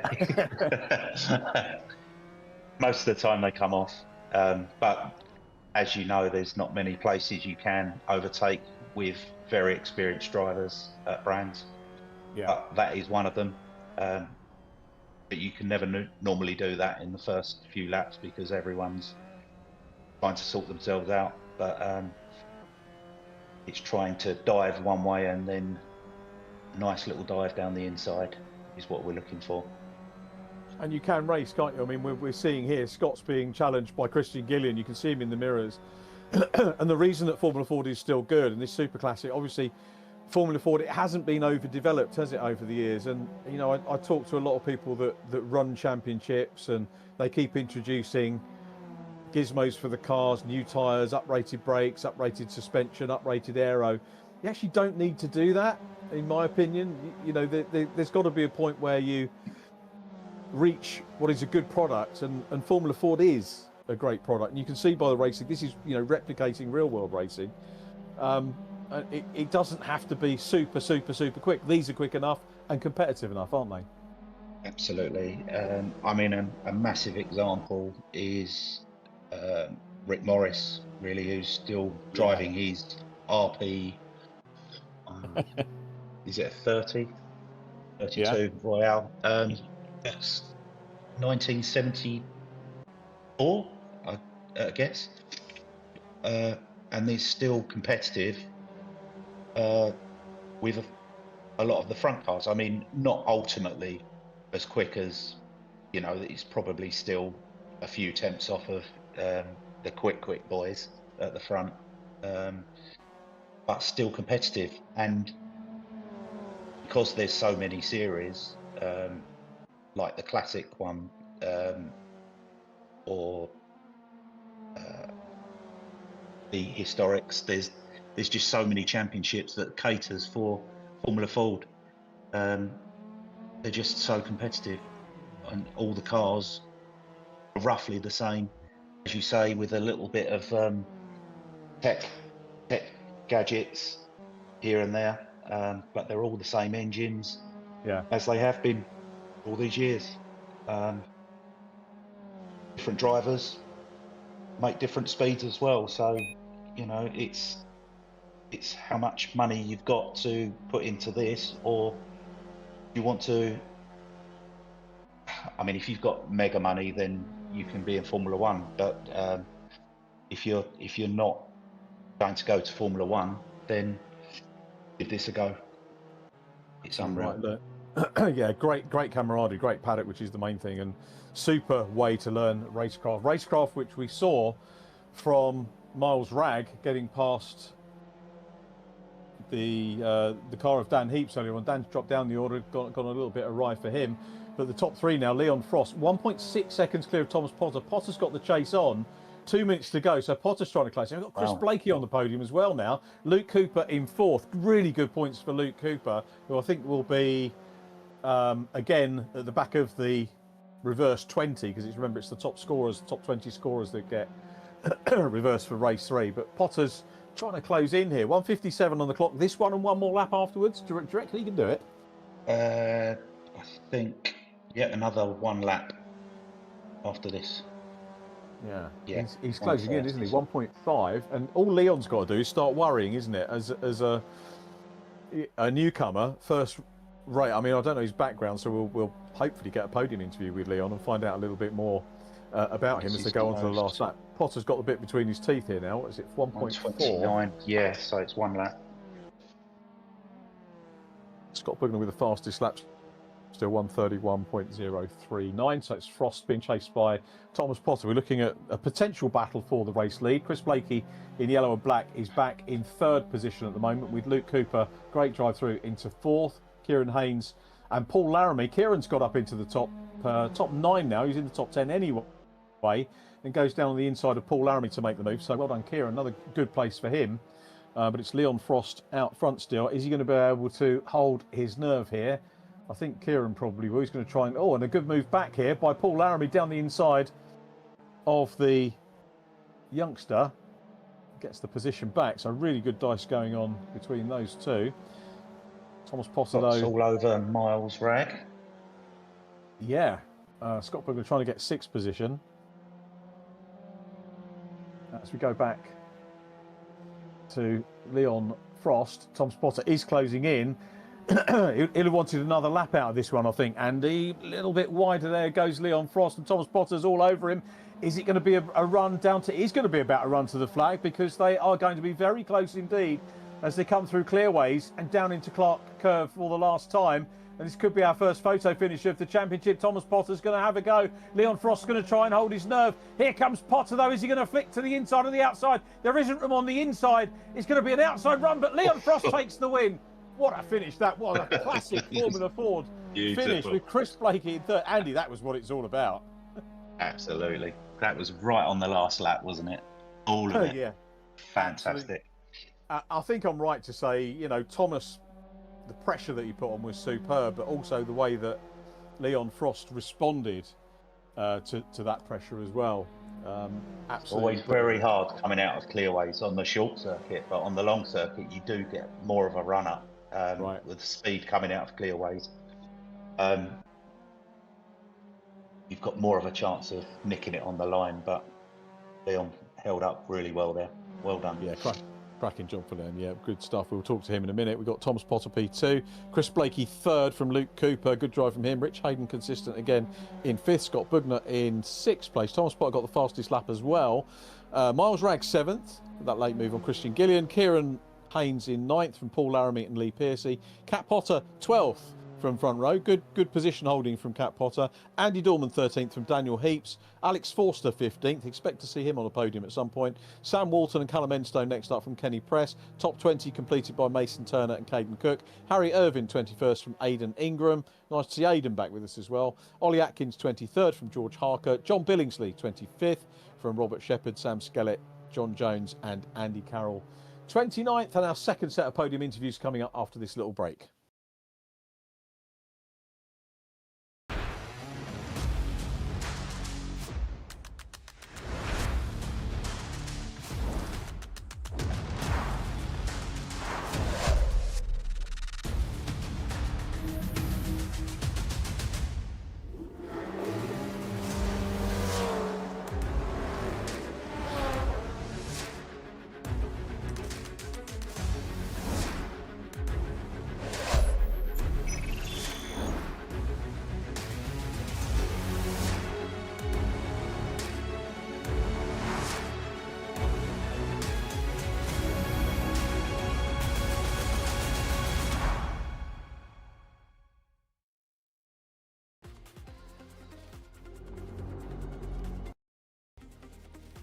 So welcome back to our second race podium, and 3 new names, which is great. Love interviewing different drivers, which is what it's all about. The driver I haven't spoken to for a little while, but great to welcome him back to the podium. Chris Blakey, well done, Chris. Super podium. And how are you, first of all? Evening, gentlemen. Yeah, not too bad, thanks. Slightly tweaked back, but we're here. I managed to squeeze myself into the seat tonight, so we're all good. I can't remember the last time I had a podium interview. Was it in the Legends? I'm pretty sure you had a podium in the Legends. If not, it must have been the Championship before. Yes, I think I had one podium in the Legends. Yes. Yeah, the Legends were not my strong form. Well, I don't know. You were always there or thereabouts. I mean, you're always consistent, and proving it here. Is Formula Ford something that you have practiced on before, or had a play with at a race school or anything like that? No, never thought about it before. Wow. Until the car got released, and then did some laps, and thought, yeah, this seems like another fun championship that Rich has put on. So, yeah, sign me up. And car seems to be going. I seem to like cars with grip. As long as I've got plenty of grip, I'm all right. If slidey stuff, I'm not too good with. So now you got a podium. Does that tempt you away from the BMW? Just fancy a bit of single-seater racing? I can't afford 2 cars. I'm still rebuilding. I'm still rebuilding. Oh no! I was going to say, finish building the BMW, sell it, and come Formula Ford racing. I'll maybe if I can squeeze myself into that. I might be a bit old for these. Formula Fords. Firstly, you're never too old, because Andy Charles and myself were chatting about Rick Morris, who's in his 80s now, and still winning awards and. Fair play. So you're never too old. That's no excuse. Scott was saying that there was a size thing for him to get in a cockpit, but yes, I'm 6 foot and quite broad, but I'll give it a go. If it squeeze me in and get the pedals, I'll have a go. I'll tell you what. If there's a test day, and maybe I don't know whether I'm talking out of turn here, but if there's a super classic test day where we could maybe get people to come and have a look and possibly have a play, we'll see if we can do that at some point. Yeah, people want to come and have a look, because that would be great. And I've never driven anyone anything can do it. Open cockpit, so that would be good. Yeah. If anyone can do it, Alan Bowles can do it. The guy that runs the championship has just been so mega to work with. Race-wise, though, not an easy race. You had plenty of dicing to do and scores to settle within that, though. Yeah, race one kind of went sideways, but I managed to get back to 5th. But this race was a little bit choppy back and forth. Unfortunately, there was a bit of contact with Daniel. I just had the inside, and these things are so fickle. Just that slight tap, just obviously sent him off. And I hate ending the race like that. That's not how we want to race. But yeah, apart from that, it was just keep the pedal down and just try and push as much as possible. The tyres do go off after about lap 9, I think. Okay. So you can feel it. Yeah, you definitely kind of just gets a little bit looser. You just got to be a little bit more careful. Yeah, just got to try and be consistency. But just get a little bit of slide in these things, and you lose tenths. So yeah, it's interesting. So. That's interesting to hear that. In terms of again, the point we were making during the racing. Traditionally, VRRC, we have done single-seater championships in the past, but normally there's a side to the car, and the contact is on the body rather than on the wheels here. So if you intermingle wheels or clash wheels, there's going to be a little bit more. So there's more for you to get used to, and you can test all you want, but the racing's a different kettle of fish, isn't it? Yeah, there's definitely a couple of guys had like connections issues, which is obviously something you don't get in the real life, but you do in the sim, where just that little packet glitches just kind of either off puts you or just puts you closer, and then just contact can come out of that and stuff. So it is you can't do that like until you're out there, unfortunately. But 2 good scores, and that means you're going to have all the work to do again in the 3rd race. Probably, yes. So yeah, that's going to be we'll see what chaos unfolds from the full reverse grid, and fingers crossed we survive with all the wheels pointing the straight race, and see what we can do with it. 2 good results, though. You must be pleased. Really happy with that. I think I topped the practice times up until there as well with a 30.7, but I could not replicate that in qualifying. So I'm happy with the car. It's just got to try and get through to the front and see what we can do with it. Nice one. We're happy that you got on the podium. Chris Blakey, lovely to have you back on the podium. Well done on a great 3rd place, mate. Well done. Brilliant. Thank you, guys. Chris Blakey, 3rd place, and like Chris, we talk to fairly regularly on VRRC, and that's Thomas Potter. Thomas, you've lost the mantle of being the youngest charger now. You probably heard, or possibly heard, the interview with Kieran Haynes. But I think in VRRC terms, you're a bit of an old stager now anyway. Well done on P2. It was a good race and very nearly got Leon at the end of that one. Yeah, absolutely. I mean, probably never a good sign hearing old when I'm only 14, but yeah, still an incredible race. Although I don't really know what I'm going to do for race 3 with my tyres, because I will say the reason I spun men is because I went ridiculously high. I'll just say it because it did not work out. I went 22 degrees, I mean, it got me very well in the first 2 to 3 laps. Then lap 4, obviously, I'm pretty sure it was lap 5, the spin. That was when the tyres just overheated, but managed to come back in the end. And race 1, I went 13 degrees, which was really, really bad until 10 minutes in when they kicked in. And you got fastest lap in that one as well. I'm not sure if you got fastest lap points in the championship. I need to do my homework on that, but really good result. And I don't want to, you know, we haven't had you in a race for Fiesta Juniors yet, but how would you feel about racing in single seaters like Formula Ford 1600? Yeah, I mean, my dad will have to deepen his pockets a bit, but I think you might be surprised. I think you might be surprised at how cost-effective 1600 would be. All right, well, maybe not then. Yeah, it would be definitely a shout when I'm older. I was just, well, obviously coming off what I know of F4 money is, and I don't know, I just seen Formula and I thought the same. But yeah, it definitely could be a shout going into it. But on the talk of Fiesta Juniors, I do want to say a huge thanks to Shield Lubricants or Shield Chemicals. I don't fully know which name I should go off. I should probably know that. I'm pretty sure it is Lubricants.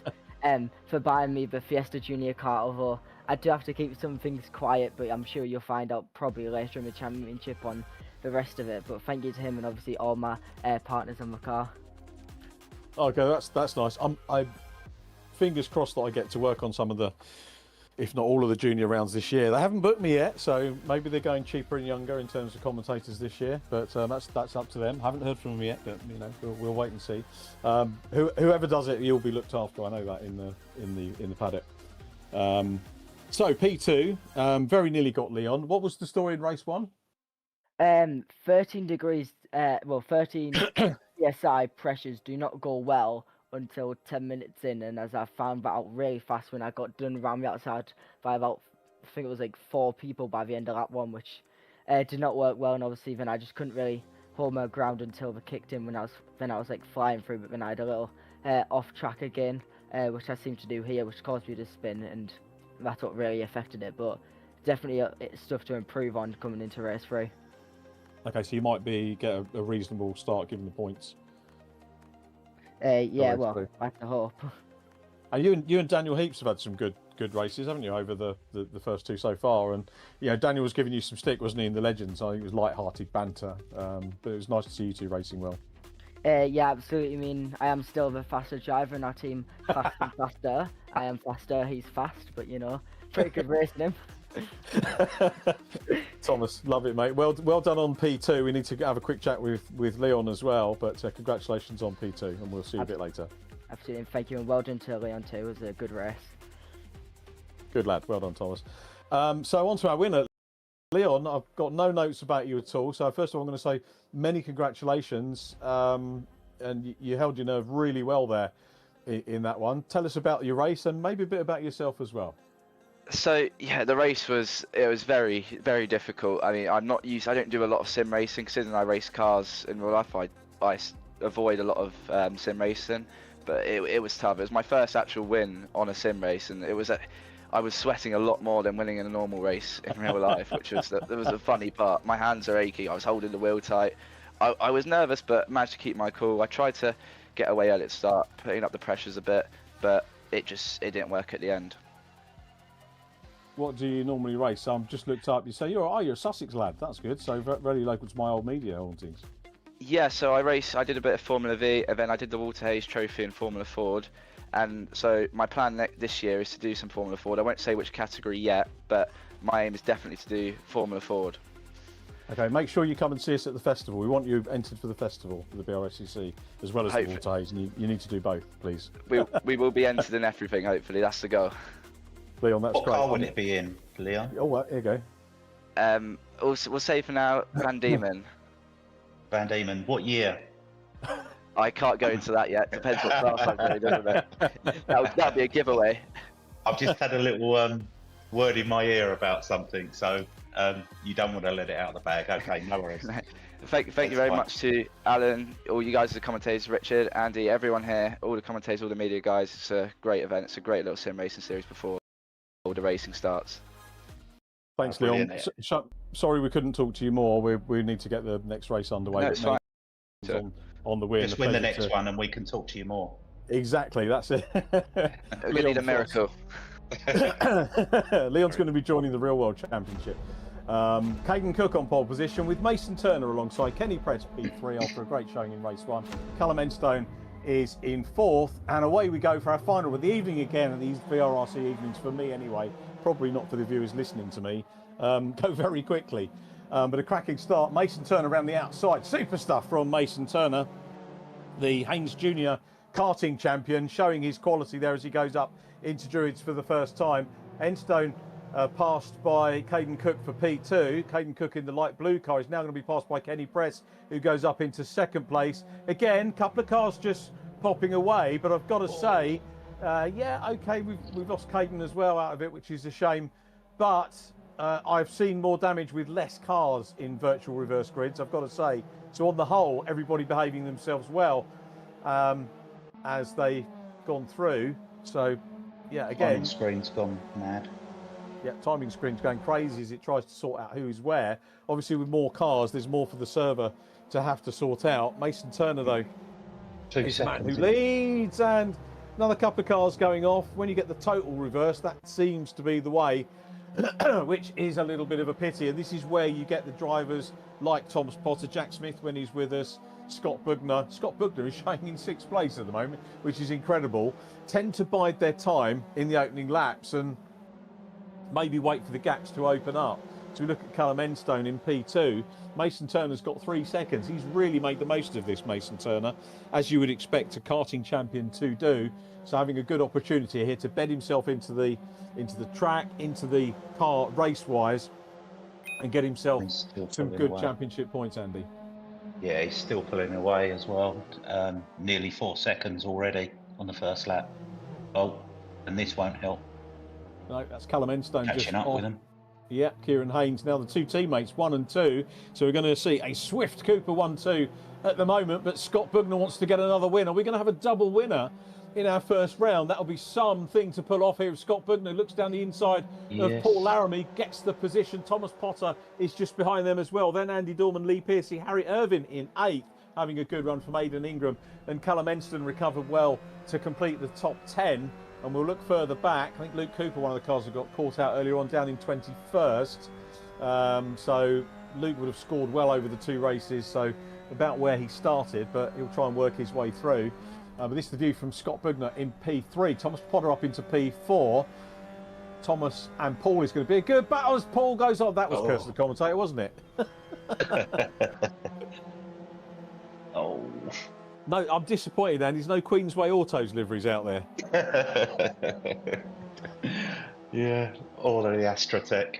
I'm going to have to go in the loft and try and dig some photos out of you that are probably blurred ones that I took back in the day, but try and get them to you if I can find them over the. I was going to say over the winter, in the winter, aren't we? But yeah, this is so settling down now, and again, because you get drivers that maybe in the reverse grid racing haven't had as much luck as they might have wanted or earned, find themselves at the front. So Mason Turner from Kieran Haynes, 2.4 seconds. The gap's come down with Scott Bugner 3rd ahead of Thomas Potter.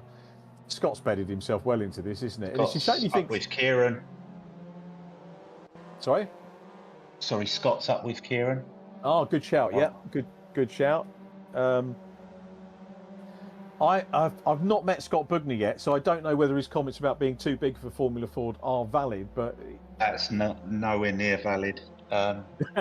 You've got to be a big guy to get in these cars. To go proper racing. No, you can fit in anything. There are some bigger cars. The Van Diemen's probably big for big people. My Ray, most people can fit in. We need to ask the drivers what waist they are, and then I can tell you whether they're fit in or not. Yeah, they're not going to tell us that, Andy. No. Oh, okay. Talking of Ray, obviously, yeah, you're synonymous with Ray. Do you still talk to Gavin? Does the car sort of have a little trips over to Croydon every now and again, or are there phone calls, or is it kind of because it's maybe an older car that it is what it is, and you sort it out yourself now? No, I see Gavin all the meetings anyway, but unfortunately I'm unable to persuade him to build me bits. So I've raced for the last 2 seasons with no spares. Oh wow! I'm just in the middle of trying to get someone to build me some spares. Luckily, having the god of Alan Bowles, he's offered to make me a couple of spares that got broke at brands at the festival. So I'm in the middle of getting the uprights that broke off. I had a really weird one. The upright broke, or the caliper fell off and wrapped itself around the wishbone. And I went into Graham Hill with no brakes, and then they came back. But literally for 3 laps, the caliper was wrapped around the wishbone, and I didn't know. So I carried on for about 3 laps, and then it got a bit dangerous. But oh yeah, Alan's offered to help me out with a couple of spares amongst that everything else. He really is a god. And if any of these guys who are thinking about doing Formula Ford, you really do need to speak to Alan, because he's just an absolute diamond, and he will help no matter what to try and get you out on the track. Not all about money with Alan. It's about wanting the series to. It's about work. it's about the paddock, isn't it? It's about the. Absolutely. Yeah, he's lovely guy. Hopefully he's not listening. But yeah, super guy, so helpful. With the festival and the championship when we worked on it, absolute joy to work with. And for me, that's why I still go and work in racing, is because the people and the paddock, and it's why I do the VRRC as well. We've got a good bunch of people here, some of whom I haven't had the pleasure of meeting yet, but we go online and we have a little bit of fun. It was nice to see Aidan Ingram doing really well there. Just dropped away outside the top 10, so I did need to give him a little bit of a shout. Harry Irvin running well in 8th place. Daniel Heaps is coming back through in 9th as well. So just needed to give that shout out to Aidan. Callum Enstone going back past him was the last driver to pass him, as Andy Dorman getting stuck in at the moment as well, with Lee Pearcey immediately in front of him in the yellow car. And yeah, Harry Irvin looking pretty neat here. The Scottish driver runs the Scottish Legends Cars Experience, came and joined us, as I mentioned, for the official Scottish Legends E-Series, which was our last championship. And that is again, a great thing to do, the Scottish Legends Championship. Andrew Donald runs that, and Harry helps him runs the experience up there. But I think Harry might be thinking about getting Formula Ford going back in Scotland. It needs to be done. There must be some Formula Ford cars kicking around up north. And if I don't know who the preferred helmet supplier is, but Joe Tanner was I think the last guy I remember winning the Scottish Formula Ford Championship. Doesn't mean helmet livery, as we watch Paul Laramie on board with Paul Laramie now, Lee Pearcey and Andy Dorman down the inside at Paddock Hill Bend. Very neat move there. Yeah, that's lovely. Is he going to take him on the inside here? Oh, not a lot of room there. But no, that's good driving. Could have dived up the inside there and ended up in the barrier, but nice driving. He's having another go, yeah. He's going to have a go here. He's Paul Laramie at the back of this group. Harry Irvin is the next car we will possibly see through in 9th place from Daniel Heaps in 10th, but it's another outside at Hawthorns, never works. Oh, yes, brilliant. Fantastic. Never worked apart from now. That was respect from Lee Pearcey, wasn't it, there as well, giving him the room? Yeah, that's fantastic. Yeah, that was the thing with the first race, really. He never... never really try and go around the outside of Hawthorns. Someone's going to bish you off in real life. Yeah. Andy actually lost the place back then, didn't we? Saw him having a little bit of a moment, so he's dropped back a bit. So Mason Turner still out front. The timing screen will try and sort itself out. Just looking at my one, which is updating. Thomas Potter fastest lap. It's Mason Turner leading from Kieran Haynes still, and then Scott Bugner in P3 from Thomas Potter. Lee Pearcey 5th from Andy Dorman at the moment. Halfway into our 3rd race of the evening, which is when we start to think about a driver of the round. And you know, there's a lot. I see what you mean about that works livery as well there. So I wonder why Harry's picked that. That's interesting. Harry Irvin in the Duckham's type livery. Any thoughts on driver of the round and early doors? I think I need to give it another. Yeah, we can. I'll just set the thought process going anyway. Scott's done well. Kieran Haynes has done well too. There we go. That was I think Callum dropping down. Luke Cooper's now into the top 10. Luke Cooper has just kept chipping away, hasn't he? Wherever he started, chip away. Scored really consistently in races 1 and 2, and now race 3. That's why I asked for the gap. Wait for another 4 or 5 laps just to see. Absolutely Luke, right. He's flying through the field really. Other than that, Scott, Kieran's done very well. Rich has done well as well. Rich Hayden, he's down in 18th in this one. Can't give himself one of his own trophies though. We can't do that. No. Well, we can. To be fair, we can. But he's got to earn it. I mean, he's got to do something very, very special to be able to do that. Well, what's happened to Leon? Where's Leon in this one? So I'm looking forward to Leon joining the championship as well. Yeah, so he's had a bit of an issue here. Not to worry, he'll come back for the next rounds. Oulton Park, remember, next week, which we are looking forward to. But it's Turner from Haynes at the moment out front. Scott Bugner. This could be a 3-way fight as we get towards the end. I'm sort of working with my phone trying to look at the championship points after race 2, which is a bit of a pain when you've got 3 screens to look at and you're trying to work everything out. And it won't update anyway. So we'll give that a miss at the moment. There is Luke Cooper now up into 8th place, Andy. So Luke setting his sights on Daniel Heaps, who's having a stronger one in this one as well. So there is Luke Cooper. And, I've got to say, I'm probably... you like to try and think about who's going to be there or thereabouts at the end of the campaign. And I think Luke is definitely going to be one of those drivers. Kieran Haynes, if he bags another podium, and Scott Bugner probably setting themselves out as the early stars. Thomas Potter not far away from a double podium as well. And then we've got Jack Smith who will come in, and you have to drop one round or one event, but you can't drop the last event. So we want everyone on the Indy circuit. So Jack Smith sort of being poorly, I think we'll probably be with a shout at the end. Sorry, is there points for fastest lap? Yes, there is. Yeah, there is. Right. I think the thing I missed on whether there was points for pole or not, but there will be points for fastest lap as well, which is with Scott Bugner at the moment. And we've got the top 3. This is proper Formula Ford stuff because we've got the top 3 all in shot and all squabbling for the lead, and 3 class quality drivers battling out in the reverse grid race 3 of the first round of the Geoff Page Engineering Virtual Reality Racing Club. And his teammates on the last. His teammate Kieran Haynes is through. Oh. Kieran Haynes through. Nice move.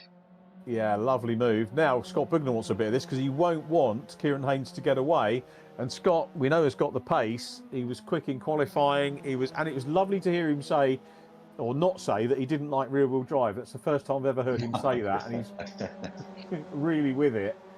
I actually think that running this championship will not necessarily turn heads from drivers that haven't looked at Formula 4, but I think people up into P2 now, Scott, I think drivers will rightly come and have a look at it, and the prestige that comes with Formula Ford, because not only can you race in all of the different championships that are out there, and there are, whatever car you've got, there'll be a championship suitable for that car, but then you've got the real proper great end of season events like the Walter Hayes Trophy, like the festival. I'm a little bit more biased towards the festival. I haven't worked on the Walter Hayes Trophy. I would do if I was asked. So if anyone wants me to come along, I'd be delighted to do that.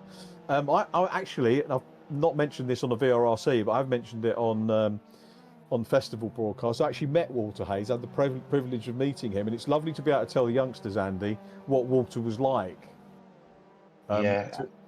Did you get to meet him by any chance? No, I didn't, unfortunately. He was guest of Barry Lee at one of the Eurocar meetings. Oh, okay. I think it was Lyddon he came down for. He was a lovely fella, and as you can imagine, full of stories. But it's nice to be able to tell the young drivers, because you race for a trophy and you have no clue. It's like VRRC did the John Nicol Trophy. Nobody knows who John is, but he was such a lovely guy, and it's nice to be able to impart what he did for the sport. But anyway, another lovely guy. Sorry, John Nicol. Yeah, super guy. Yeah, I remember when I was watching Formula Ford at Brands and just a BRCC member rather than being involved. He would come and talk, and he was so inclusive when inclusivity wasn't a word that we used particularly very much. But yeah, very, very, very nice guy. So is Scott Bugner going to get a chance of a win here? He's got 4 minutes on the clock, Andy. It's between him and Kieran, this one now. Yeah, I thought Luke was going to get on into the top 5, so I'm going to have to pick someone else now, and I'm going to have to go with Scott, I think. Yeah, I think that's going to be a sound shout. We've got Lee Pearcey trying to close down on Thomas Potter. Maybe Thomas still sort of trying to work out his tyres. I could hear that Thomas was seriously thinking about what this could do for what Formula Ford could do for him as a young driver when he is of age, to go into senior formula. You could hear that in the thoughts in what he was saying. Yeah, it's like we need to send out a load of invites to come and watch this Super Classic Championship this year. We need to try and get some the youngsters out in a car. Don't know how we do it, but I think everyone's working hard to try and do this, because it's just proving ridiculous, like we were saying earlier. So we'll be saying it until we're blue in the face, but something's got to be sorted. Yeah, we're going to get some behind it. We're going to get some Formula 4 cars on display at the Fiesta Scholarship, because we get some younger drivers that, a little wobble there from Thomas Potter with Lee Pearcey right behind him. Lee will pounce. Lee's a second-gen driver, as many of our VRRC regular viewers will know. His dad raced on the short ovals, not a million miles away from Brands Hatch at Arena Essex in the PRI hot rods going back in the day. And Lee's had a good consistent one. I wouldn't be surprised if he is out. I would be surprised if he was outside the top 4 or 5 of the championship when we've sorted the points out tomorrow morning. But running well. What was I saying about? Yeah, we're going to have some Formula Ford at least on display at the Scholarship, because you get a lot of older drivers looking to try and win the Fiesta Junior Scholarship, who are going to be, say, 16 in the year that's upcoming in the scholarship year. And it's not to say that the club wouldn't give them the scholarship; they would. And the driver that won it this year is 16 this year. But many of them think, well, okay, rather than have a year in juniors, I can actually go into a senior category. One of the guys did it last year. One of the finalists did it. Went into DS1 Cup. And I've said, did you not look at Formula Ford? And he said, well, I don't really know anything about it. So we're going to, in the club now, make, have products along for people to look at, so they can think about other options if Fiesta Juniors isn't for them, and they can make that early step into senior racing. And I know that Formula Ford will appeal to them. And I'll tell you what, a battle for the lead is appealing to Scott Bugner at the moment. He's putting the pressure on. What are the tactics going to be here, Andy? This is looking amazing. This is going to be the last lap, I think. And Kieran's really under pressure here. Who's taking the outside line into paddock? And Scott Bugner down the inside, cleanly by Scott. Wow. Cut back here. Are we going to get a cut back from Kieran Haynes? Look at that super cut back as they go up into Druid. This is lovely. Side by side. Great Beautiful respect. Racing. Yeah, super respect from them. Bugner's got the inside run here. Haynes is holding on to it again, side by side on Cooper Straight. Oh, that's fantastic. Yeah, great. What a race. Great Formula 4 racing. I thought he was going to get in the way. No, that was clear. And they're still side by side, for goodness sake. This is mega stuff. Thomas Potter in third, Mason Turner now down in fourth place. As you said, this is the last lap, so Pilgrim's Rise upcoming. Outside. And here we go. He's having He's a go. doing it. He's doing it. Oh, great respect. Great respect. Super racing. And bear in mind, Kieran Haynes here, remember, he told us 13 years of age with Scott Bugner, the MG driver, race-winning driver in MGs. They're still side by side, and Kieran hanging on to it for the moment. It's going to be the outside as they go into Sterling's, but it's Kieran Haynes still there at the moment. from Scott Bugner. Remember, this is at the moment a reverse of the positions we had in race 1. Scott took the win with Kieran in second. How is this going to end up? It's side by side. It's the run to the flag. Scott's getting the run here, Andy. Here we come. He's got his nose in front as they come off Clark Curve. Through the grid lines they go. It's the run to the flag, and it's just, I think, Kieran Haynes that got it. Goodness me. Andy Sharsley, what about that? That was fantastic. I mean, that is exactly what it's all about. So good. So good. Brilliant driving from you two. Fantastic. Yeah, so and we get the chance to talk to him as well, which is what a lap that was. That's one that they probably need to play back and show the others how it's done. Thomas Potter came home in third. Lee Pearce in excellent fourth place from Mason Turner. And then it was Luke Cooper in sixth. So Luke's scored well. Chris Blakey seventh from Kenny Press and Andy Dorman. Paul Laramie takes 10th position. Harry Irvin, good result for Harry. And we'll see him up in the top 10 in future rounds, I'm sure. Callum Enstone did well for 12th from Sam Walton. Cat Potter 12th again, consistent from Cat. Christian Gilliam 15th from Daniel Heaps. George Harker 17th, then Rich Hayden. Leon Frost 19th from Miles Ragg. Ollie Atkins and Robert Shepherd. We lost a few cars in the course of that one early doors, but Andy, some good Formula Ford action there, and that leads us nicely, doesn't it, to Oulton Park, which should be another good venue for us. Another lovely track. I was just going to say earlier that we should try and hold the festival on the long circuit after seeing this tonight. Fantastic. Oulton Park, another amazing circuit.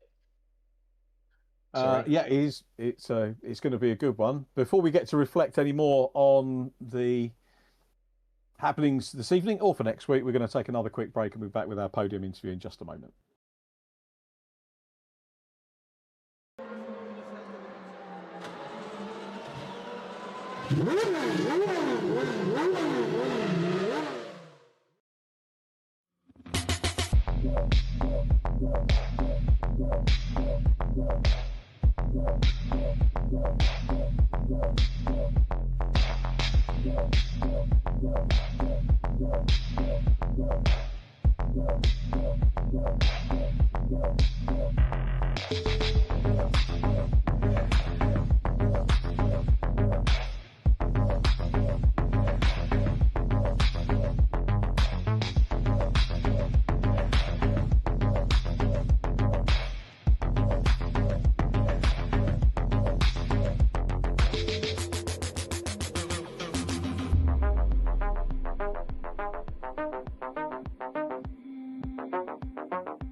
Welcome back. Final interviews of the evening, and let's start off with P3's second podium interview of the evening for Thomas Potter. Thomas, got your tyres sorted out then, your pressure. That one, a good podium, good points. Well done. Yeah, absolutely. Although I did not get the pressures right at all. You didn't? Oh, okay. Well, it wasn't like the best at the start, but it was like all right enough. Then throughout the middle, I picked up and it dropped off massively, and I guess I just found it at the end again, but I'm so very confused. I think it's because I'm used to driving the ones on iRacing, and obviously the iRacing physics and the set of course physics are slightly different.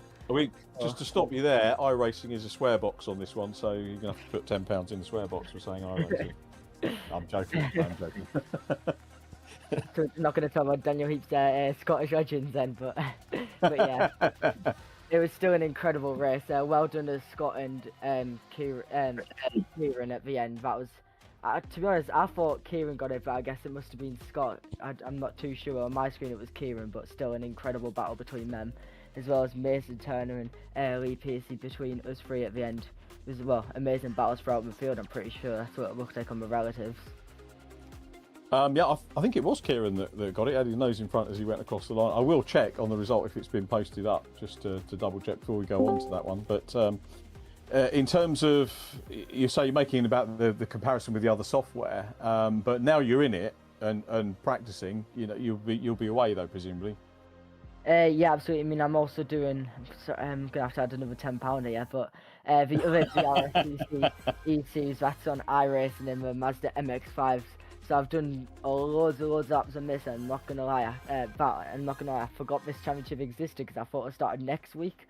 Until well, all of a sudden I realised, so I started doing lots of laps on here. So I'm gonna have to focus on both championships now. Is that the VRSCC one? Yeah. Oh, right. Which is funny because they've told me nothing about that, and yet I work with them, so it's very weird that they haven't. Who's commentating on that? Just out of interest, is that Scott? Yeah, I know Scott is. To be honest, I'm not 100% sure the other one is. I didn't really look at it as I didn't actually. Well, I was actually on track to get an interview, but then they didn't have enough time at the end. So I'll tell you hopefully next round if I do get an interview for that one. But it's still incredible racing over here and there. So it's really good that I can be part of both the BRSCC E-Series championships. So the thing is, Thomas, we've always got time to interview everybody at VRRC. That's true, isn't it? Because it's the way that Rich runs it, so that we can get everybody in. So yeah, well, it is true, but so although that one does have like multiple top about there was 7 in the waiting area. So Rich, I think if maybe I get an interview for wherever I finish next time.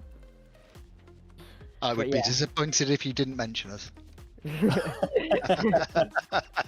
Yeah, it's still incredible, and well, to be respect to Rich for sorting this league out, and as obviously will sort the other one out. And I'm not gonna pick favourites, but whichever one I finish higher in, they have my vote. I could be on a ban soon at this rate.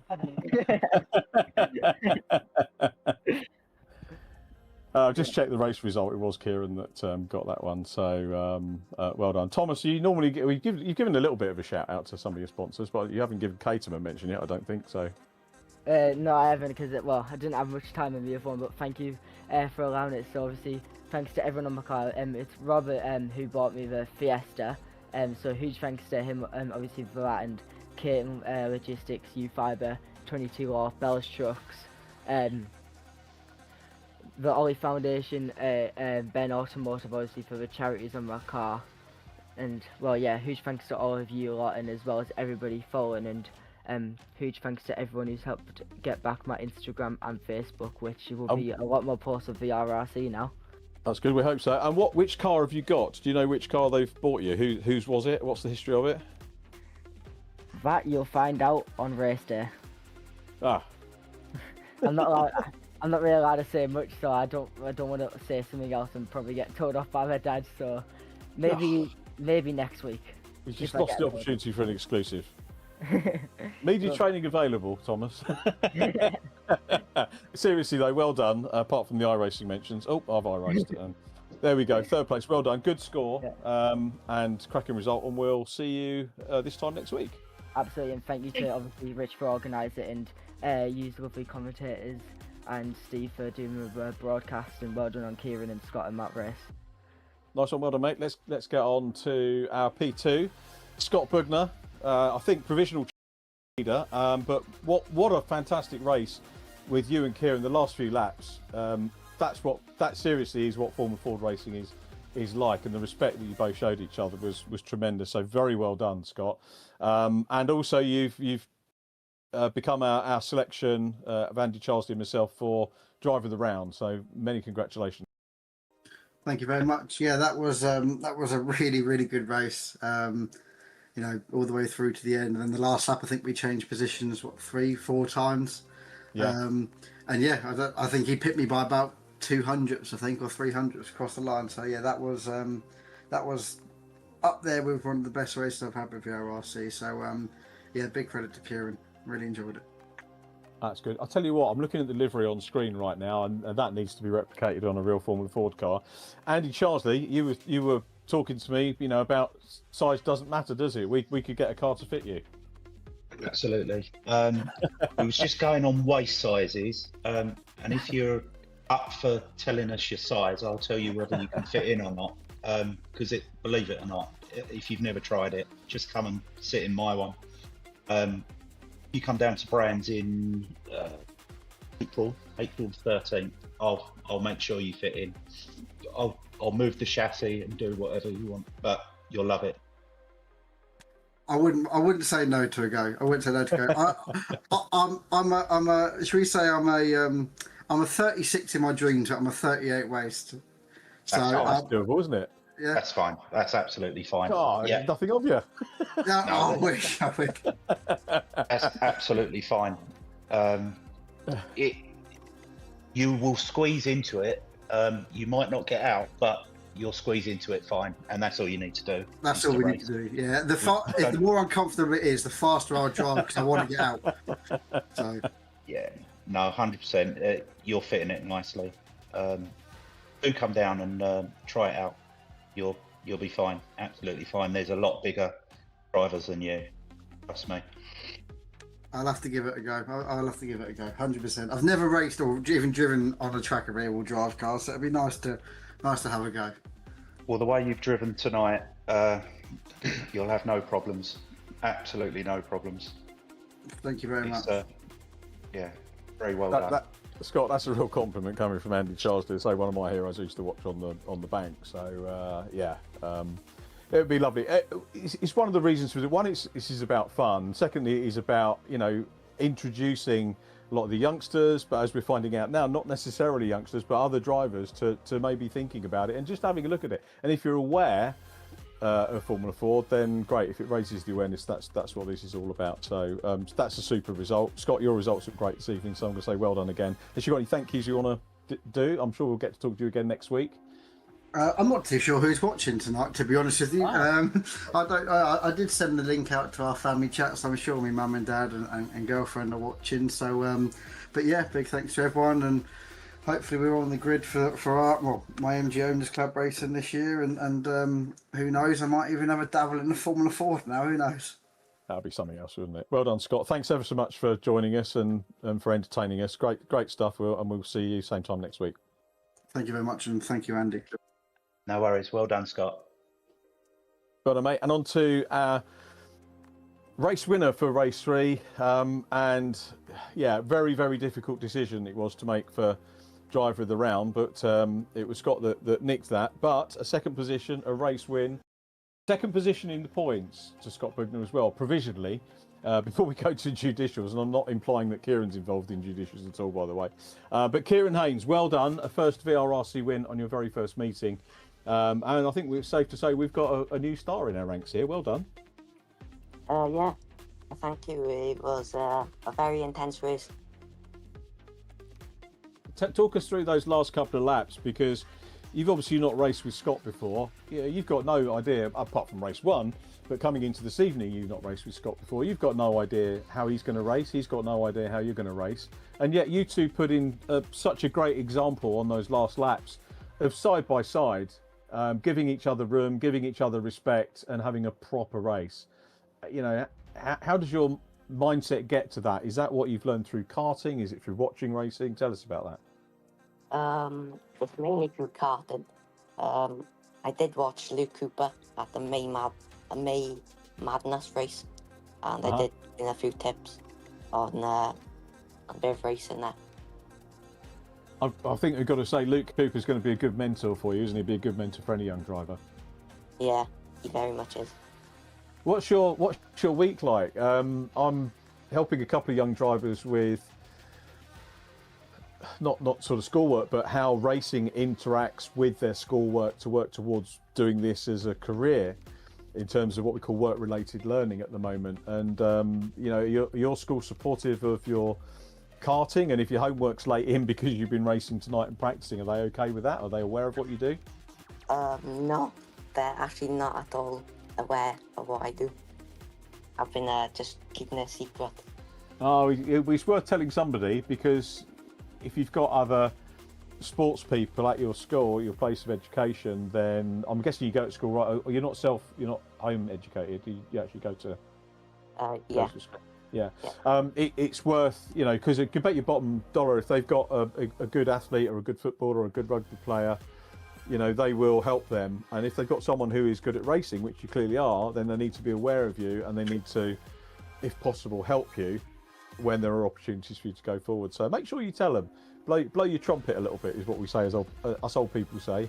Yeah, so make them aware of what you're doing, and if the school aren't cooperative, give me a shout and we'll have a little chat with them and sort of point them in the right direction. But what does your week look like? I mean, so are you secondary, or have you just gone into secondary, or? I'm currently in secondary, yeah, at year 9. So favourite topics, favourite subjects? Favourite topics, probably PE. Yeah, that's good enough, isn't it, for racing? Yeah. And presumably you want to be a pro race driver? Yeah, I want to try to be, yeah. I think what we've seen tonight, and I think Andy would agree with me, I think you've got a bright future ahead of you. Yeah, hopefully, yeah. Thank you. No problem at all. Well done. Super evening. Look forward to catching up with you next week at Oulton Park. P2 in the championship, Kieran, on your VRRC debut. Thank you for joining us and racing with us, and very well done, and we look forward to seeing you again next Tuesday. Thank you. Yeah, it's been a pleasure. Our pleasure's all ours. Well done. That was Kieran Haynes. We've had 3 different this evening, and I'll get some closing thoughts with Andy Charlesley before we look at Oulton Park. Andy, thank you again so much for joining us. It's been an absolute pleasure doing this, and hopefully we can do it again in Series 2. I hope we do have a Series 2. And look forward to catching up with you with your racing as well over the course of the season. Yes, thank you. Thank you so much for inviting me. It's been an eye-opener. I wish I had a bit more technology to work with, because it's a bit confusing. But it's only a first time, so hopefully I'll keep up with next week at Oulton Park. And good luck to all the drivers for that. But I've thoroughly enjoyed it. Thank you so much for inviting me, as I say. But it has been absolutely wonderful. And hopefully I'll be back for another round at some stage. I hope so. I'd definitely love to work with you again on this. And maybe if I'm calling a race and you're around and not racing, we'll try and get you in the real comms box and do it for real, which will be great. Andy, thanks so much. Andy Charlesley, what a pleasure. Thanks to Ian Danaher for watching that and for all the work he's got to do tomorrow morning with Rich Hayden. Also to Steve Allen. Thanks to Rich Hayden for putting it all together, with Alan Bowles, who's done a superb job, and Geoff Page Engineering, who are our championship sponsors both in the real world and virtually. Next week, as you can see, we're flying around Oulton Park in our sort of virtual drone at the moment, and the guest seat in the commentary box will be Tom Hawkins, another leading light from Formula Ford Racing. So really excited to be working with Tom next week, as I was with Andy this week. So from me, Richard John Neal, for joining us. I do hope you've enjoyed it, and thanks to everyone for watching, and we look forward to seeing you next week. Be nice to each other. Bye for now.